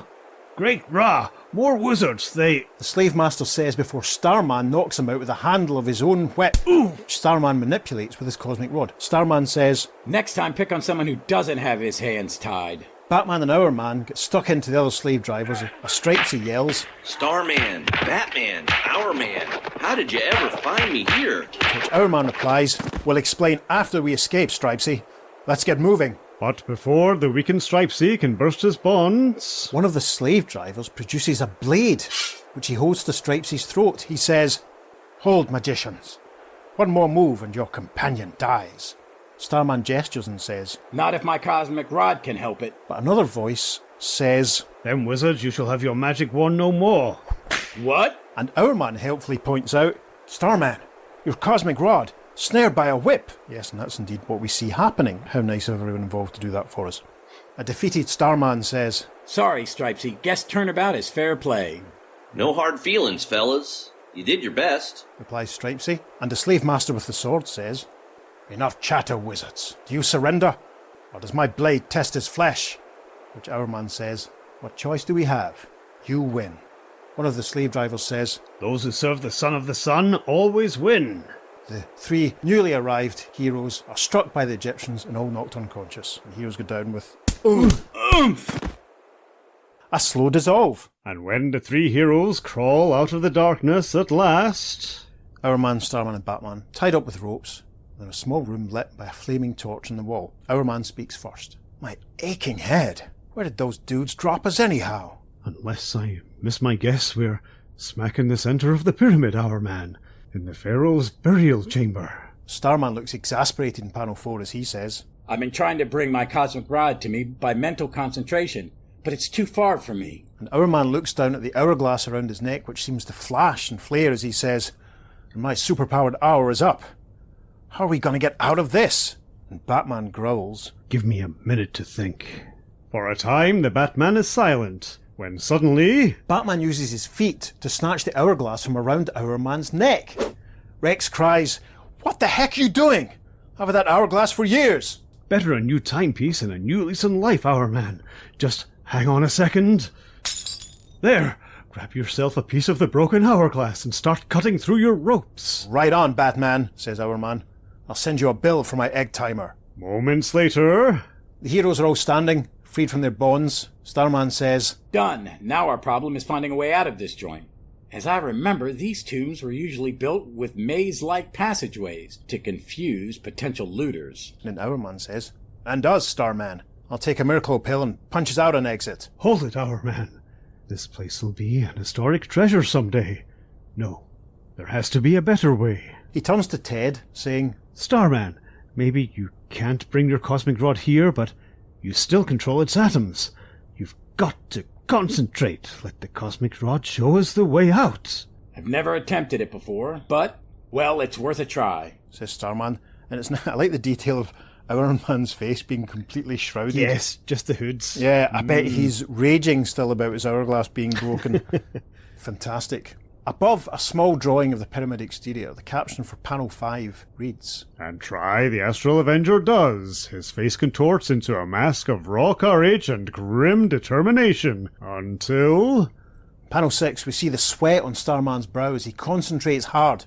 And we see a tendril of golden energy creeping into the room. Hourman spots it. "Look, the fickle finger of fate, beckoning us. Starman did it!" "Let's get going," says Batman. Cautiously, three strangely garbed crusaders follow the fleeting energy trail along the twisting passageways, and soon... Yep, as the lads creep towards the entrance to the corridor they're in, Batman says, "Easy, team. Looks like we've reached the end of the trail." Starman says, "And that much closer to my cosmic rod." Take a drink. A full moon looms in the background of panel 2 as we see the slave masters having a chat and a bit of a carry-on. Our heroes' silhouettes can be seen at the opening of the passageway. Hourman says, "We've got interference out there." And Starman says, "Not for long. I'll show you a little trick. Some mental manipulation of the cosmic rod and presto." And the cosmic rod, which is lying beside the slave masters, starts to glow. 3 fists of energy burst from the rod and knock out the slave drivers. Saves a lot of wear and tear on the uniform. Ted reclaims the rod, saying, "Let that be a lesson to you, boys. You shouldn't take something that doesn't belong to you." And Batman says, "We better find Stripesy before his captors do something he'll regret." A slow dissolve. Shortly, the heroes have found Stripesy. And Starman says, "Great galaxies, Stripesy. They've hung him out to dry like an animal hide." And we see Pat has been tied by the wrists and ankles to a wooden structure and he's being harangued by some of the Egyptians. Our man says, "Then let's hit those guards and skin them." They get stuck into the slave drivers as a delighted Stripesy cries, "Batman, Starman, our man, you escaped." "Naturally, we're the good guys," says our man. "Keep cool, Stripesy. We'll set you free in a second," says Batman. And Pat gets an insect panel where he says, "Not this time, pals. This time, I free myself." And he flexes and snaps his bonds, bringing down the wooden structure at the same time. In panel 3, he says, "Now, as I recollect, I owe you bums some bruises." And he proceeds to batter the remaining Egyptians with a large piece of the wooden structure that he was tied to. And a battle royale later. The heroes are running off, leaving the Egyptians in a pile on the ground. Stripesy says, "Those lugs were real quitters. Wouldn't get up again after the 4th time I slugged them." My, I wonder why," says our man. And Starman says, "And I wonder how we're getting back to our own time, now that our job here is done." A pink glow starts to surround the heroes, and Batman says, "That answers your question, Starman. Oracle has sent for us again. We're going home to 1972. While in that year of 1972... Diana Prince is again watching the clock on the wall as she says, "Can't blame Green Lantern, Robin, and Mr. Terrific for taking off again. This waiting is enough to drive you out of your skull. It wouldn't be so bad if I had some company, someone to talk to. But this waiting alone is liable to kill me." And, lurking behind her, unseen by Diana, is a shadowy figure with a glinting iron hand. The concluding caption of JLA 101 says, "Next issue, and one of us must die." And another recaption says, "Next issue on sale on or about August 17th. And that's it, listeners. That's the end of part 2. We've made it. Hey. Issue 102 of Justice League of America, the conclusion to the 1972 Justice League Justice Society 7 Soldiers of Victory crossover. We are here. It was published on the 17th of August 1972. That's barely a month before the birth of Matt Everett from Menswear. Peter's going to tell you about the cover. Yes, we have the Justice League of America shield at the top left corner, the DC logo, top right corner, 20 cents button. There we are. Down the left-hand column is a sample of some of the roll call for this issue, just some Justice Leaguers. It's nowhere near the number of heroes that are actually in this, but we have the headshots of Superman, Batman, Flash, Green Lantern, Black Canary, and Green Arrow, all from Earth 1. Now, the main image on the cover is Superman standing atop a rock. There's a crackle of lightning behind him. Very dramatic. And surrounding this rock are the assembled heroes. We have Earth 1 Flash, Dr. Fate, Earth 1 Hawkman, Earth 2 Sandman, Black Canary, Earth 1 Green Arrow, Red Tornado, Earth 1 Green Lantern, and we also have Earth 1 Batman, Earth 2 Wonder Woman, and Aquaman of Earth 1. And Superman is dramatically pointing and saying, "For the Earth to live, one of us must die." Gosh. Could the stakes be any higher? Possibly. No, probably not. Without any further ado, because a few people here have to be sure of getting their last train home. And some have come from very far away. Indeed. It's a truly international cast this week, listeners. Our opening splash panel is an image of the 7 Soldiers of Victory. Crimson Avenger, Stripesy, Vigilante, the Star-Spangled Kid, the Shining Knight, Speedy and Green Arrow, looking down at the Earth, held in the grip of the enormous, scary, taloned green hand. The captioning all reads, "Concluding the monumental 100th anniversary adventure of the Justice League of America." It was going to be a party at first, but the interdimensional summons of Dr. Fate had changed that. Now it was a manhunt, a desperate quest that has led the members of the Justice League and Justice Society down the infinite corridors of time. The object of their search, the 7 Soldiers of Victory, long-lost champions who alone can save their planet from the awesome nebulous hand that holds the Earth. But the price of such success may prove most terrible indeed. And the title of this epic conclusion, And one of us must die. And the creator scroll list tells us this adventure is by Len Wein writer, Dick Dillon penciler, Joe Giella and Dick Giordano inkers. Gosh, was the deadline looming? Must have been. The caption for the first panel properly on page 2 reads, In a place beyond places he sits, this all-knowing entity named Oracle. He sits and he ponders and weighs the fate of a world. And we see Oracle looking like an albino Alan Moore, sitting on an ornately sculpted throne. Like, the body of this chair is sort of made up of sculpted human figures. It's really quite disturbing. Yeah, that's the word. It's very scary, creepy mystery title host. Anyway, Oracle begins to speak. A strange feeling this, for it has been long since Oracle last cared about the survival of a mere planet. But care I do, and I find the sensation pleasant, perhaps with good reason. For was it not I who sent Earth's boldest heroes on their journey through time and space? Indeed it was. But now I would know more of those who stayed behind. How, for instance, fares Diana Prince, she who was once called Wonder Woman? And we see Diana as we left her last issue. Not well, it seems, for she is beset by the Iron Hand, whose nebuloid namesake is the cause of the great quest, and she knows not her danger. And in the next panel, we see Robin and Mr. Terrific still swinging on Green Lantern's trapeze, still rescuing the children from the earthquake, as Oracle observes, Nor do the other heroes who strive to protect their world. Green Lantern, Robin, Mr. Terrific. I could end their problems in an instant, but I am bound not to interfere. And in the final panel of page 2, Oracle raises a fist at the reader and declares, It is decided man must make his own destiny.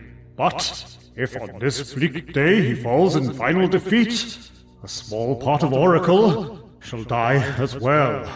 And the caption at the top of page 3 says, And even as Oracle speaks, 3 of those destiny makers suddenly find themselves upon the side of a wooded hill. And we get logos for Green Arrow, Black Canary, and the incomparable Johnny Thunder. The heroes are stood under a tree in a wooded area. Green Arrow speaks first. I don't know where Oracle dumped us, but the man has taste. So I notice, but we'd better start hunting for her. Hey! Canary breaks off because Johnny Thunder has taken her arm. He says, Great idea, Canary. You and me'll go this way and meet up with Green Arrow later on.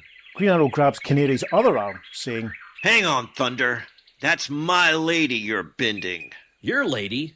I knew Black Canary for more years than you've got arrows. And a very perturbed Canary cries, What? And she pulls free of both men, saying, I've got news for you chauvinists. I happen to be my own lady, and I intend to see it stays that way. Green Arrow says, Huh? Johnny exclaims, Ugh.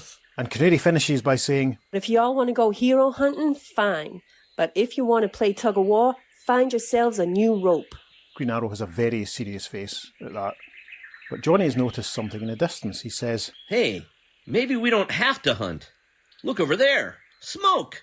Cautiously, the time-tossed trio follows the curling column of smoke, until at last they come upon... Well, very helpfully, Johnny says, An Indian village! And we see a group of what we unenlightened children of the 70s would call teepees, tents and stuff. Black Canary says, Well, at least we know where we are now. Somewhere on the North American plains. Only question left is, who are we searching for? Offhand, Green Arrow, I would say it was him. And as the heroes move towards the village, we see a familiar figure in blue denim with a white hat and a red face mask, tied up and being led at spear point towards a pillar in the ground that's been, surrounded by what looks like firewood to me. Green Arrow observes and says, The vigilante, a prisoner. They're going to burn him at the stake. And Johnny Thunder cries, Too bad this ain't the movies, or the cavalry would be coming to the rescue by now. Green Arrow brings his bow forward, saying, Cavalry hasn't been invented yet, Bright Eyes, so I'm afraid our lonesome cowboy will just have to settle for us. Maybe not, G.A. I'll call my magic thunderbolt, and he can conjure up a cavalry for us. Say you! And a footnote reminds us, Say you, the Badnesian hex that gives Johnny control of the genie-like thunderbolts. The mystic words spoken, Johnny Thunder awaits the almost instantaneous appearance of his supernatural servant. But, after several long minutes, Johnny rubs the top of his head, saying, The thunderbolt didn't show. That's never happened before. There's a first time for everything, pal. He probably got as tired of you as I have. Now come on, we got us a cowboy to rescue. there is a faint rustle of the tree branches as the daring trio moves forward. And suddenly, several Native Americans drop from the trees. We've been discovered. Really? I never would have guessed. The battle is short, and not very sweet at all. And we see the heroes unconscious on the ground. They're now captors standing over them. A slow dissolve. And when Green Arrow, Black Canary, and Johnny Thunder finally regain consciousness, we're inside a tent. The heroes are sat with their arms tied behind their backs. I suppose you'd probably call him the tribe's medicine man. Standing before them, he says, So, Whiteskins, you awaken at last. You are weak enemies indeed. Green Arrow says, Hate to disappoint you, Doc, but we came here in peace. Well, that's right. We have no wish to harm y'all. You lie. I have spoken to the Buffalo Spirit, and he has told me you must die, or other Whiteskins will one day come to kill the buffalo and steal away our land. Cracking shot of this chap here. We can see his headdress with a dead buffalo and his pigtails and stuff. Very, very effective, and probably incredibly racist and incredibly dated by the time we read it now, 50 odd years later. Yeah. He seems to conjure a cloud of smoke which falls towards our heroes. Gotta admit, you've got a powerful argument, friend, but I still wish you'd reconsider. No, the spirits have spoken. When next the moon is full, you will die, as will die the other white-skinned one, tonight. And moments later, I see that Vigilante is now tied to the stake. Good grief. He says, Still time to change your mind, hombre. I'm telling you, you got the wrong man. And the tribe medicine man, holding a flaming torch, replies, Silence, Whiteskin. We kill you only in our own defense. A voice says off camera, In that case, you won't mind if we happen to defend ourselves? And an arrow flies in, knocking the torch from the medicine man's hand and slicing the rope that's holding Vigilante to the stake. Astonishing. The medicine man screams, Hi! And Vigilante says, Well, I'll be swaggered. I don't know who all you rannies are, but I ain't never been happier to see anybody. And we see that Canary and the others are free, somehow, and start to fight. Green Arrow says, Time for introductions later, Vig, after we get you out of here. Well then, why don't I lend you a hand? These Jaspers are so primitive, they didn't even bother to take my irons. And with some blam blams, Greg starts firing indiscriminately into the crowd. For several moments, the Vigilante's man-made thunder splits the air, until the sound is drowned out by a greater thunder still. And indeed, a huge rumble sound effect drifts through the panel as Johnny says, Hey, it sounds like it's gonna rain. I only wish it were, Johnny. Take a look over there. Buffalo, heading this way. What are we gonna do? Do now? And suddenly, there's a pink flash of light in the sky, from which a voice emerges. Funny you should ask that. And Johnny yells in the next panel, Thunderbolt? Where in blazes have you been? I called you hours ago. Sorry, pal, but it took me 1,000 years to find you. You are off the beaten path, you know. So tell me, what can I undo for you? Those buffalo.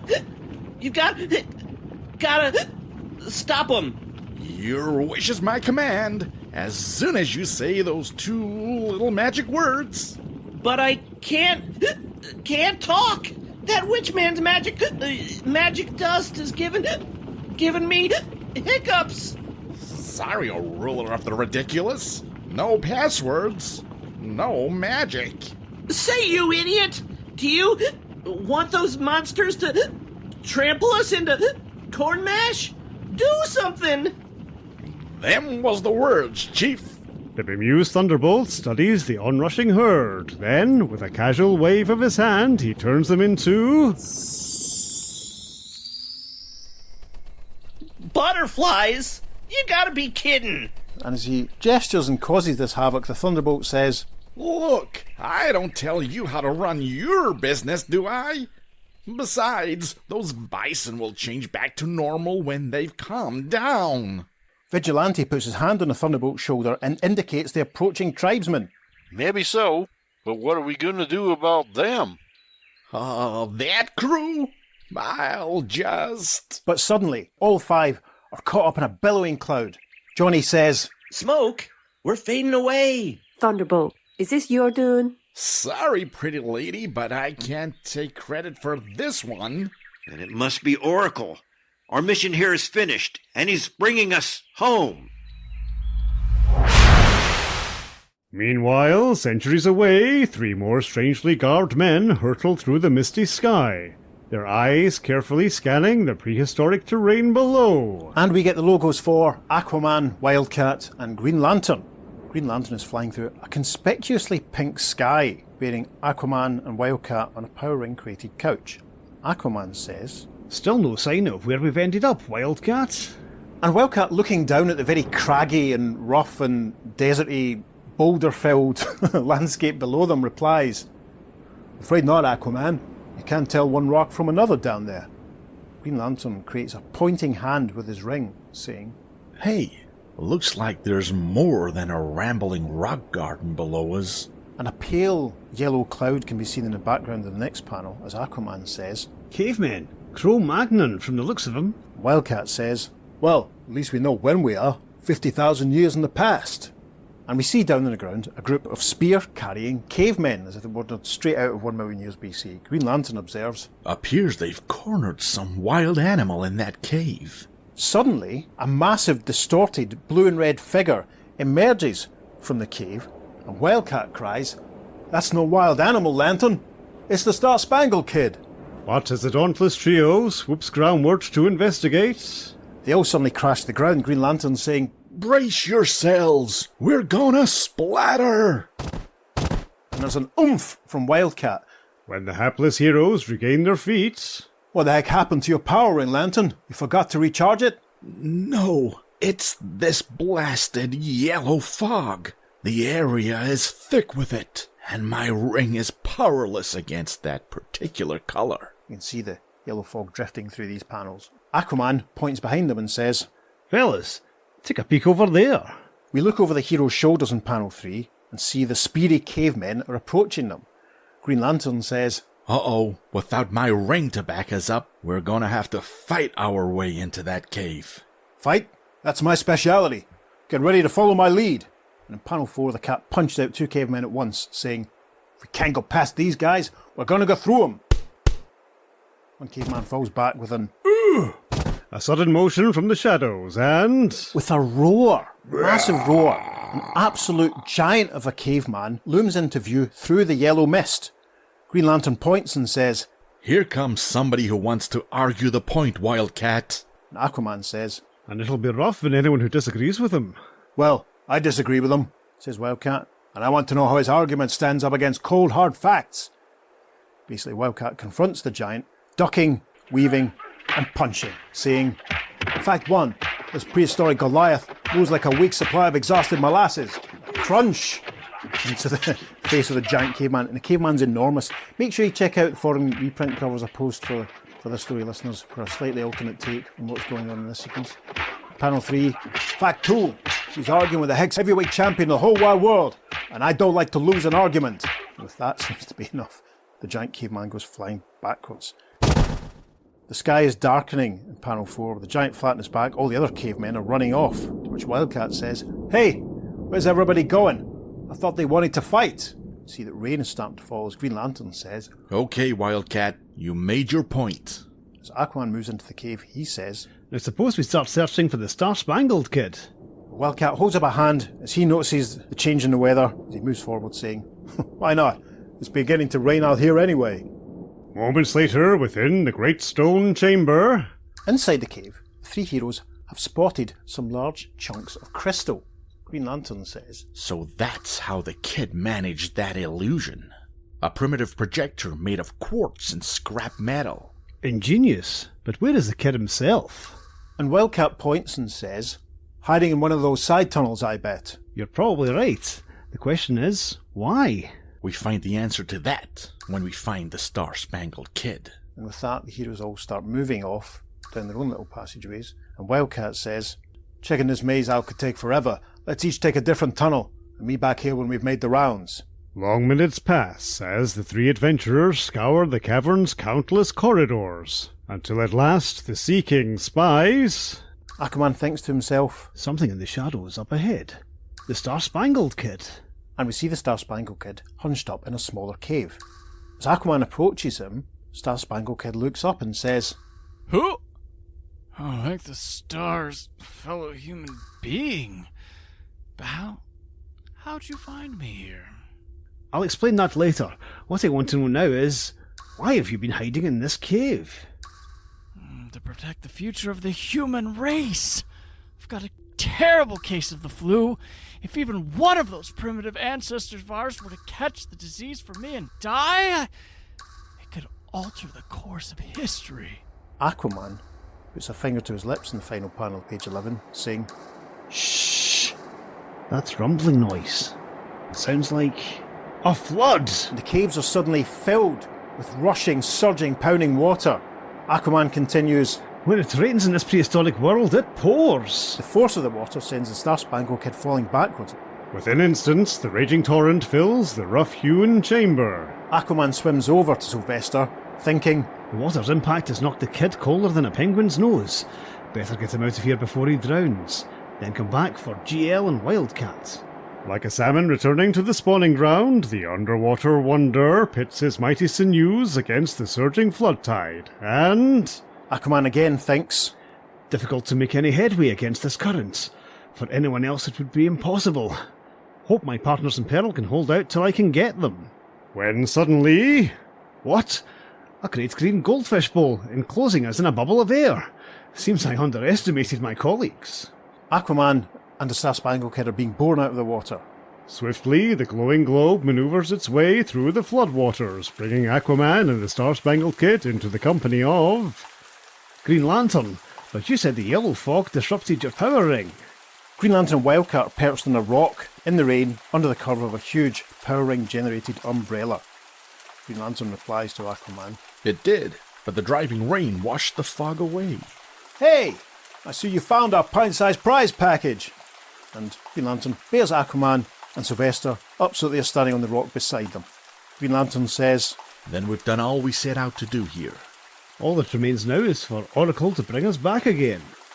Instantly, a great cloud of smoke swirls around the four strange figures, and they are gone. Let us adjust the curtain of time and space to focus on three more of our century-spanning searchers as they step back onto the plane of reality. Yes, we get logos for the Flash, Zatanna the Magician, and a nice twisty one for the Red Tornado. A burst of light and smoke. And our three heroes have appeared by the sea. Zatanna says, Wow, that was quite a ride. Where did the Oracle deposit us? My relativity sensors indicate we've landed on a small Mediterranean island, Zatanna. In that case, it shouldn't take me more than a few seconds to check the island for our missing soldier, says the Flash, before rushing off, continuing, Wait here, I'll be right back. But Zatanna says, What, and miss all the fun? Hang on, Flash, we're coming with you. Sagam Tiprak Rapé. And a footnote reminds us to read Zatanna's mystic commands backwards. But obviously, we'll just quickly translate that as magic carpet appear. And a super speed scrutiny of the small isle reveals... Flash, Red Tornado, and Zatanna, on her flying carpet, come into view and spot another familiar figure, also dressed in red. Tornado says, Look, on the crest of that hill, the object of our quest. Right, Red Tornado, that's our boy. Speedy, hey Speedy, over here, you've got company. But as the boy Bowman moves toward his three friendly pursuers... Something's happened to him. He's He's... Speedy has become a centaur. Red Tornado there telling us what we see, that the lower half of Roy's body is that of a white horse. He still has his bone quiver of arrows, of course, and he draws an arrow and fires it at the other heroes. What sorcery could have caused such a... And Flash speeds her out of the way, saying, "Heads up, Zatanna, or you may not live long enough to find out." And then a voice off panel suddenly says, "Cease! Who dares trespass upon the Isle of Aea?" Tornado whirls his head and says, "What?" And in panel 2, there's the reveal of a very slinky and sexy lady in a very fitted long green dress, and she's holding a wand. She introduces herself, saying, "I am the sorceress Circe, and these are my faithful servants." She's surrounded by 4 young men who've been afflicted in a similar way to Speedy. There's one lad who has the body of a lion, another seems to have the horns of a bull. Zatanna observes, "Of course. According to Greek legend, Circe had the power to turn ordinary men into hybrid animals. That's what you've done to Speedy." "Quite correct, wench. He is far more manageable this way. But what do you want here on Circe's Isle?" The Flash points towards Speedy, saying, "We have come for him, sorceress. The centaur stands beside you. Return him to his normal state, and we will leave you in peace." "Certainly, spawn of Mercury. If you want your friend's companionship so dearly, you shall have it, by joining him in my menagerie." And as she says this, Circe gestures with her wand towards Speedy's quiver. Flash spots this and says, "Brace yourselves, group. She's planning something tricky."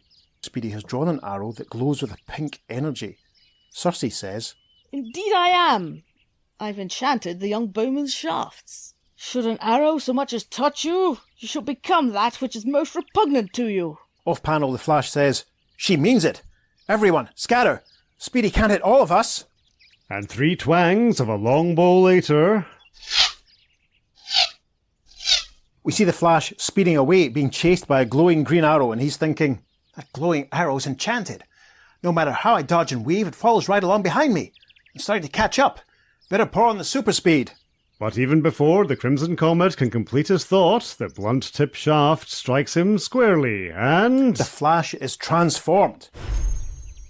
Barry says out loud, "Good Lord, my wife Iris used to call me the slowest man alive, and how right she now is. I've become half snail." Listeners, I have to tell you, this is grotesque. Yes. His legs have gone, but his body sort of stops at his belt, and it just joins into the body of a snail, and he has developed antenna at the front of his head, and it's just, it's horrible. It's very distressing. The caption for panel 3 reads, "While halfway across the island..." Zatanna, back on her flying carpet, is trying to outrace another arrow. And Zatanna thinks, "That brick wall I conjured up isn't slowing the arrow down. Unless I quickly come up with the proper spell, it'll be too late." And she's struck. And then Zatanna is also transformed. She thinks, "The arrow turned me into a hummingbird. To make matters worse, it's frozen my vocal cords. I can't utter a counteracting spell." And indeed, her arms have turned into wings, and miming wings for the benefit of our YouTube viewers, and her lower body has changed into a tail section. Weird, but not quite as grotesque as the Flash, and interestingly, her hat stays on. Caption for the next panel. And for the third target... Red Tornado is whirling away, and as he sees what's happened to the Flash, he thinks, "Speedy's arrow is like a heat-seeking missile following me wherever I go. Eh? I see Flash's arrow has caught up to him. Got to help." But as the Red Tornado storms to Flash's side... And Reddy is also caught by his arrow, saying, "The diversion let the magical arrow overtake me, hit me, give me the body of a mole." And the implication here is terrifying to me, quite frankly. The merging of robot body and mole flesh, like his hands and arms have turned into big claws. The same's happened to his feet. You'd look at this panel and be forgiven for thinking that his cape merges into his lower quarters. It's hideous. The Flash, who's there, he's quite chipper about it all. He says, "Welcome to the club, Reddy. You try spinning now, and you'll drill yourself into the ground." Circe says, "A fitting fate, is it not, fleet one?" And we see her with Speedy beside her.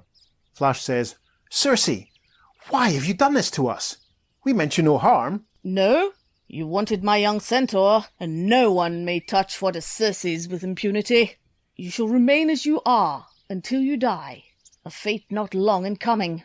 Her wand again glows as she continues. Under my enchantment, you two shall battle unto death, as a lesson to others who would seek to annoy Circe. Red Tornado says, Can't help myself. Circe is forcing me to obey. Flash and Red Tornado turn to face each other and start twirling and spinning their hands at each other. Circe has climbed onto Speedy's centaur back, and as he rides off, she says, It should be a splendid super-speed struggle. Would that I could remain to witness it. But there are other matters that demand Circe's attention immediately. The sorceress gallops off into the distance, leaving behind two struggling victims of her magic, and one almost forgotten in the heat of the moment. Zatanna hovers above the battling and whirling Red Tornado and Flash, and she thinks, Got to find a way to stop them before they kill each other. The winds they're creating are knocking me around like a ping-pong ball. Wait a minute. That humming. My wings, vibrating at this incredible speed, create a sound. If I can control that noise, I might be able to duplicate the sound of my voice and counteract Circe's spell. Desperately, the mistress of the occult experiments with her newly gained pinions, performing countless different maneuvers in an attempt to achieve a variety of sounds. This is a great panel. I hope there's room for it in the socials. A nice, fantastic little montage of Zatanna flying around and making different noises to try and create something. Until, at last, Zatanna has managed to sound the words, which translates as, Magic of Circe, be gone. And Zatanna thinks to herself, Thank the stars, it's working. Flash and Red Tornado are returning to normal. And as Circe's magic wears off Zatanna herself, Zatanna drops. Flash catches her as her arms and legs return to normal. She says, Thanks for the handy net, Flash. It's difficult staying aloft without wings. So I noticed. Do me a favour, Zatanna. Next time you cancel an enchantment, make sure you're standing on the ground. Need I remind you, we still have Speedy to rescue? I haven't forgotten, Tornado. In fact, I figured out how to do it. A short while later, in the gracious temple that is the island's sole structure, we see Circe and her menagerie, and the Flash arriving to confront her, as he's saying, I've come back for my friend Circe, and this time I'm taking him. Did you again, Scarlet One? You learn your lessons hard. For your insolence, I will turn you into a lowly earthworm. Red Tornado starts twirling his arms as he says, I wouldn't do that, sorceress. His wife wouldn't like it. And I'll take your wand. You're too dangerous to have a loaded weapon. No, it cannot be, says Circe as the wand flies from her hand, and Zatanna says, Why say that, Circe, when it obviously is? Isris imokeb desilerap. Which obviously translates to, Circe become paralysed. At Zatanna's command, Circe becomes motionless, and almost instantly... Yes, we see the effects of her magic starting to wear off for all the boys that she had captured. Speedy rubs his head as the effect of this starts to take place, and he says, Where am I? What's happened? Who are you? Flash replies, It's a long story, Speedy. We'll fill you in later. Right now, we have to dispose of Circe. And at this point, Red Tornado snaps her wand and he says, I've taken care of that, Flash. Without a wand, she is powerless. With her wand no more, Circe's pets are regaining their true forms. Yes, we see all the boys shedding their animal forms and returning to normal. There's nothing left to keep us here. Except for the problem how to find our way back home, says the Flash. Suddenly... Looks like Oracle solved that problem for us. We're fading out, says Zatanna, as the heroes seem to float up and dissolve into blue smoke. Speedy says, Hey, what's going on here? I don't understand any of this. You will, youngster, assuming we return to our world in time. In the hands of all-knowing Oracle, time is a celestial clay to be sculptured as he sees fit. Now he folds the clay in upon itself, gathering the scattered edges, bringing the greatest assortment of super beings ever recorded to the Justice Society's sanctuary.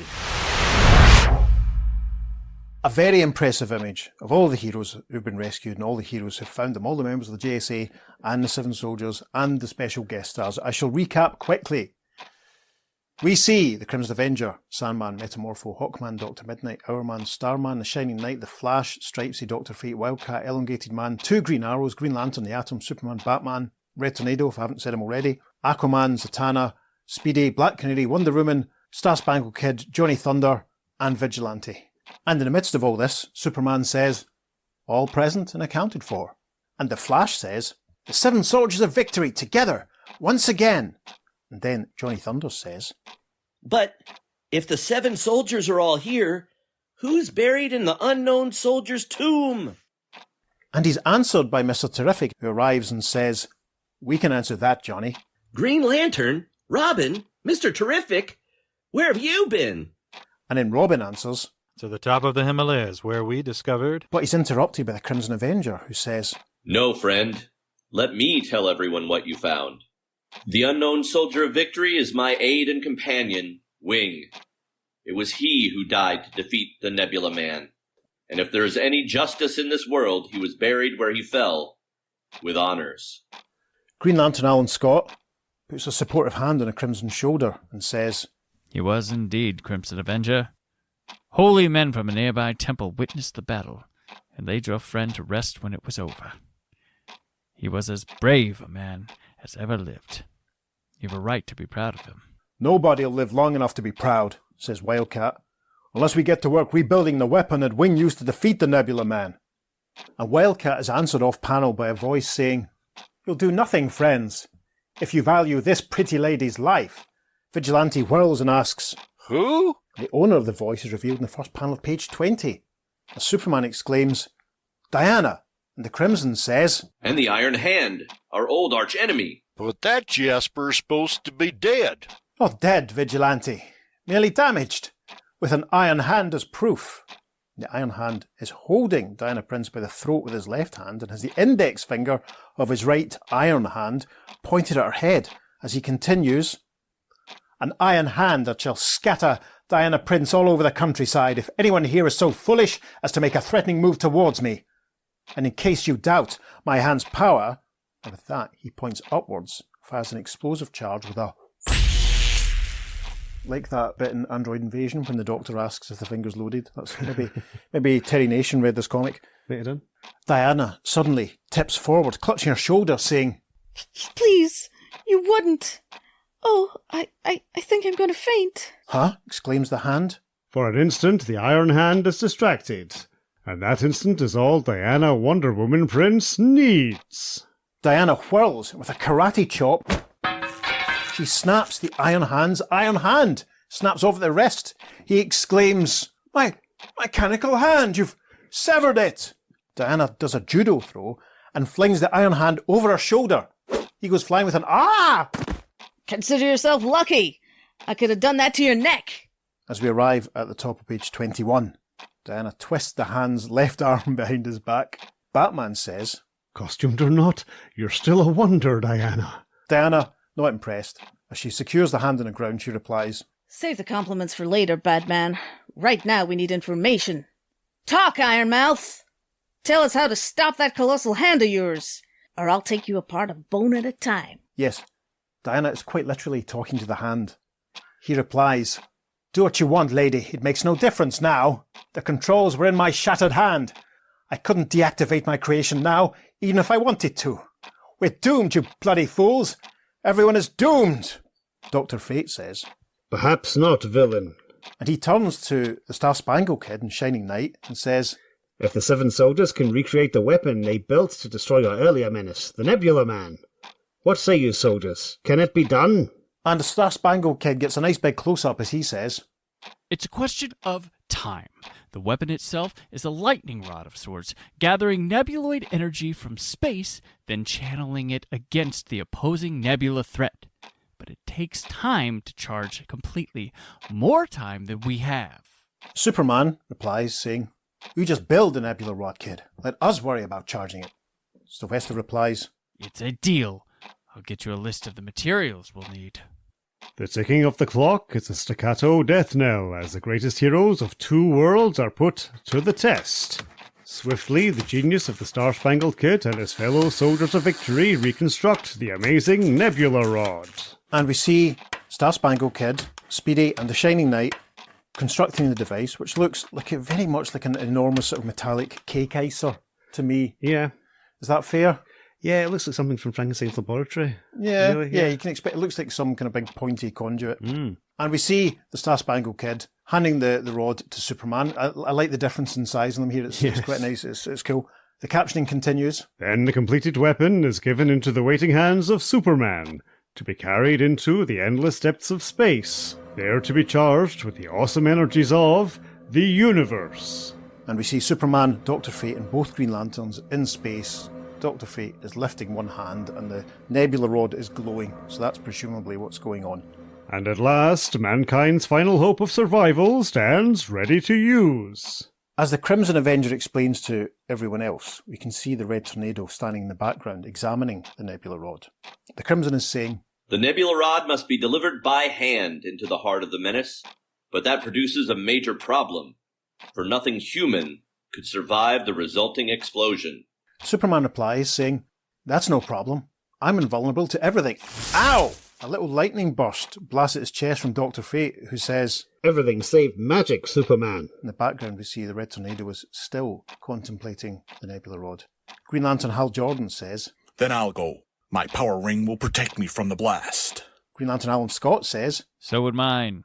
Why shouldn't I go?" But in the next panel, the Earth One Green Arrow shoots them both down, saying, "But neither of your rings would protect you from this.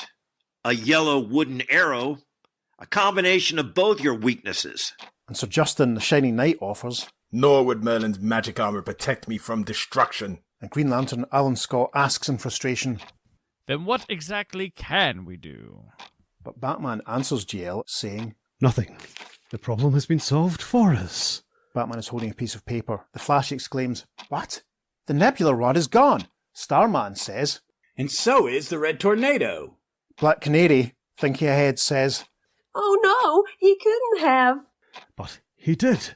He took the nebula rod and left this note in its place." The Wonder Woman of Earth 2 says, "What does it say, Batman?"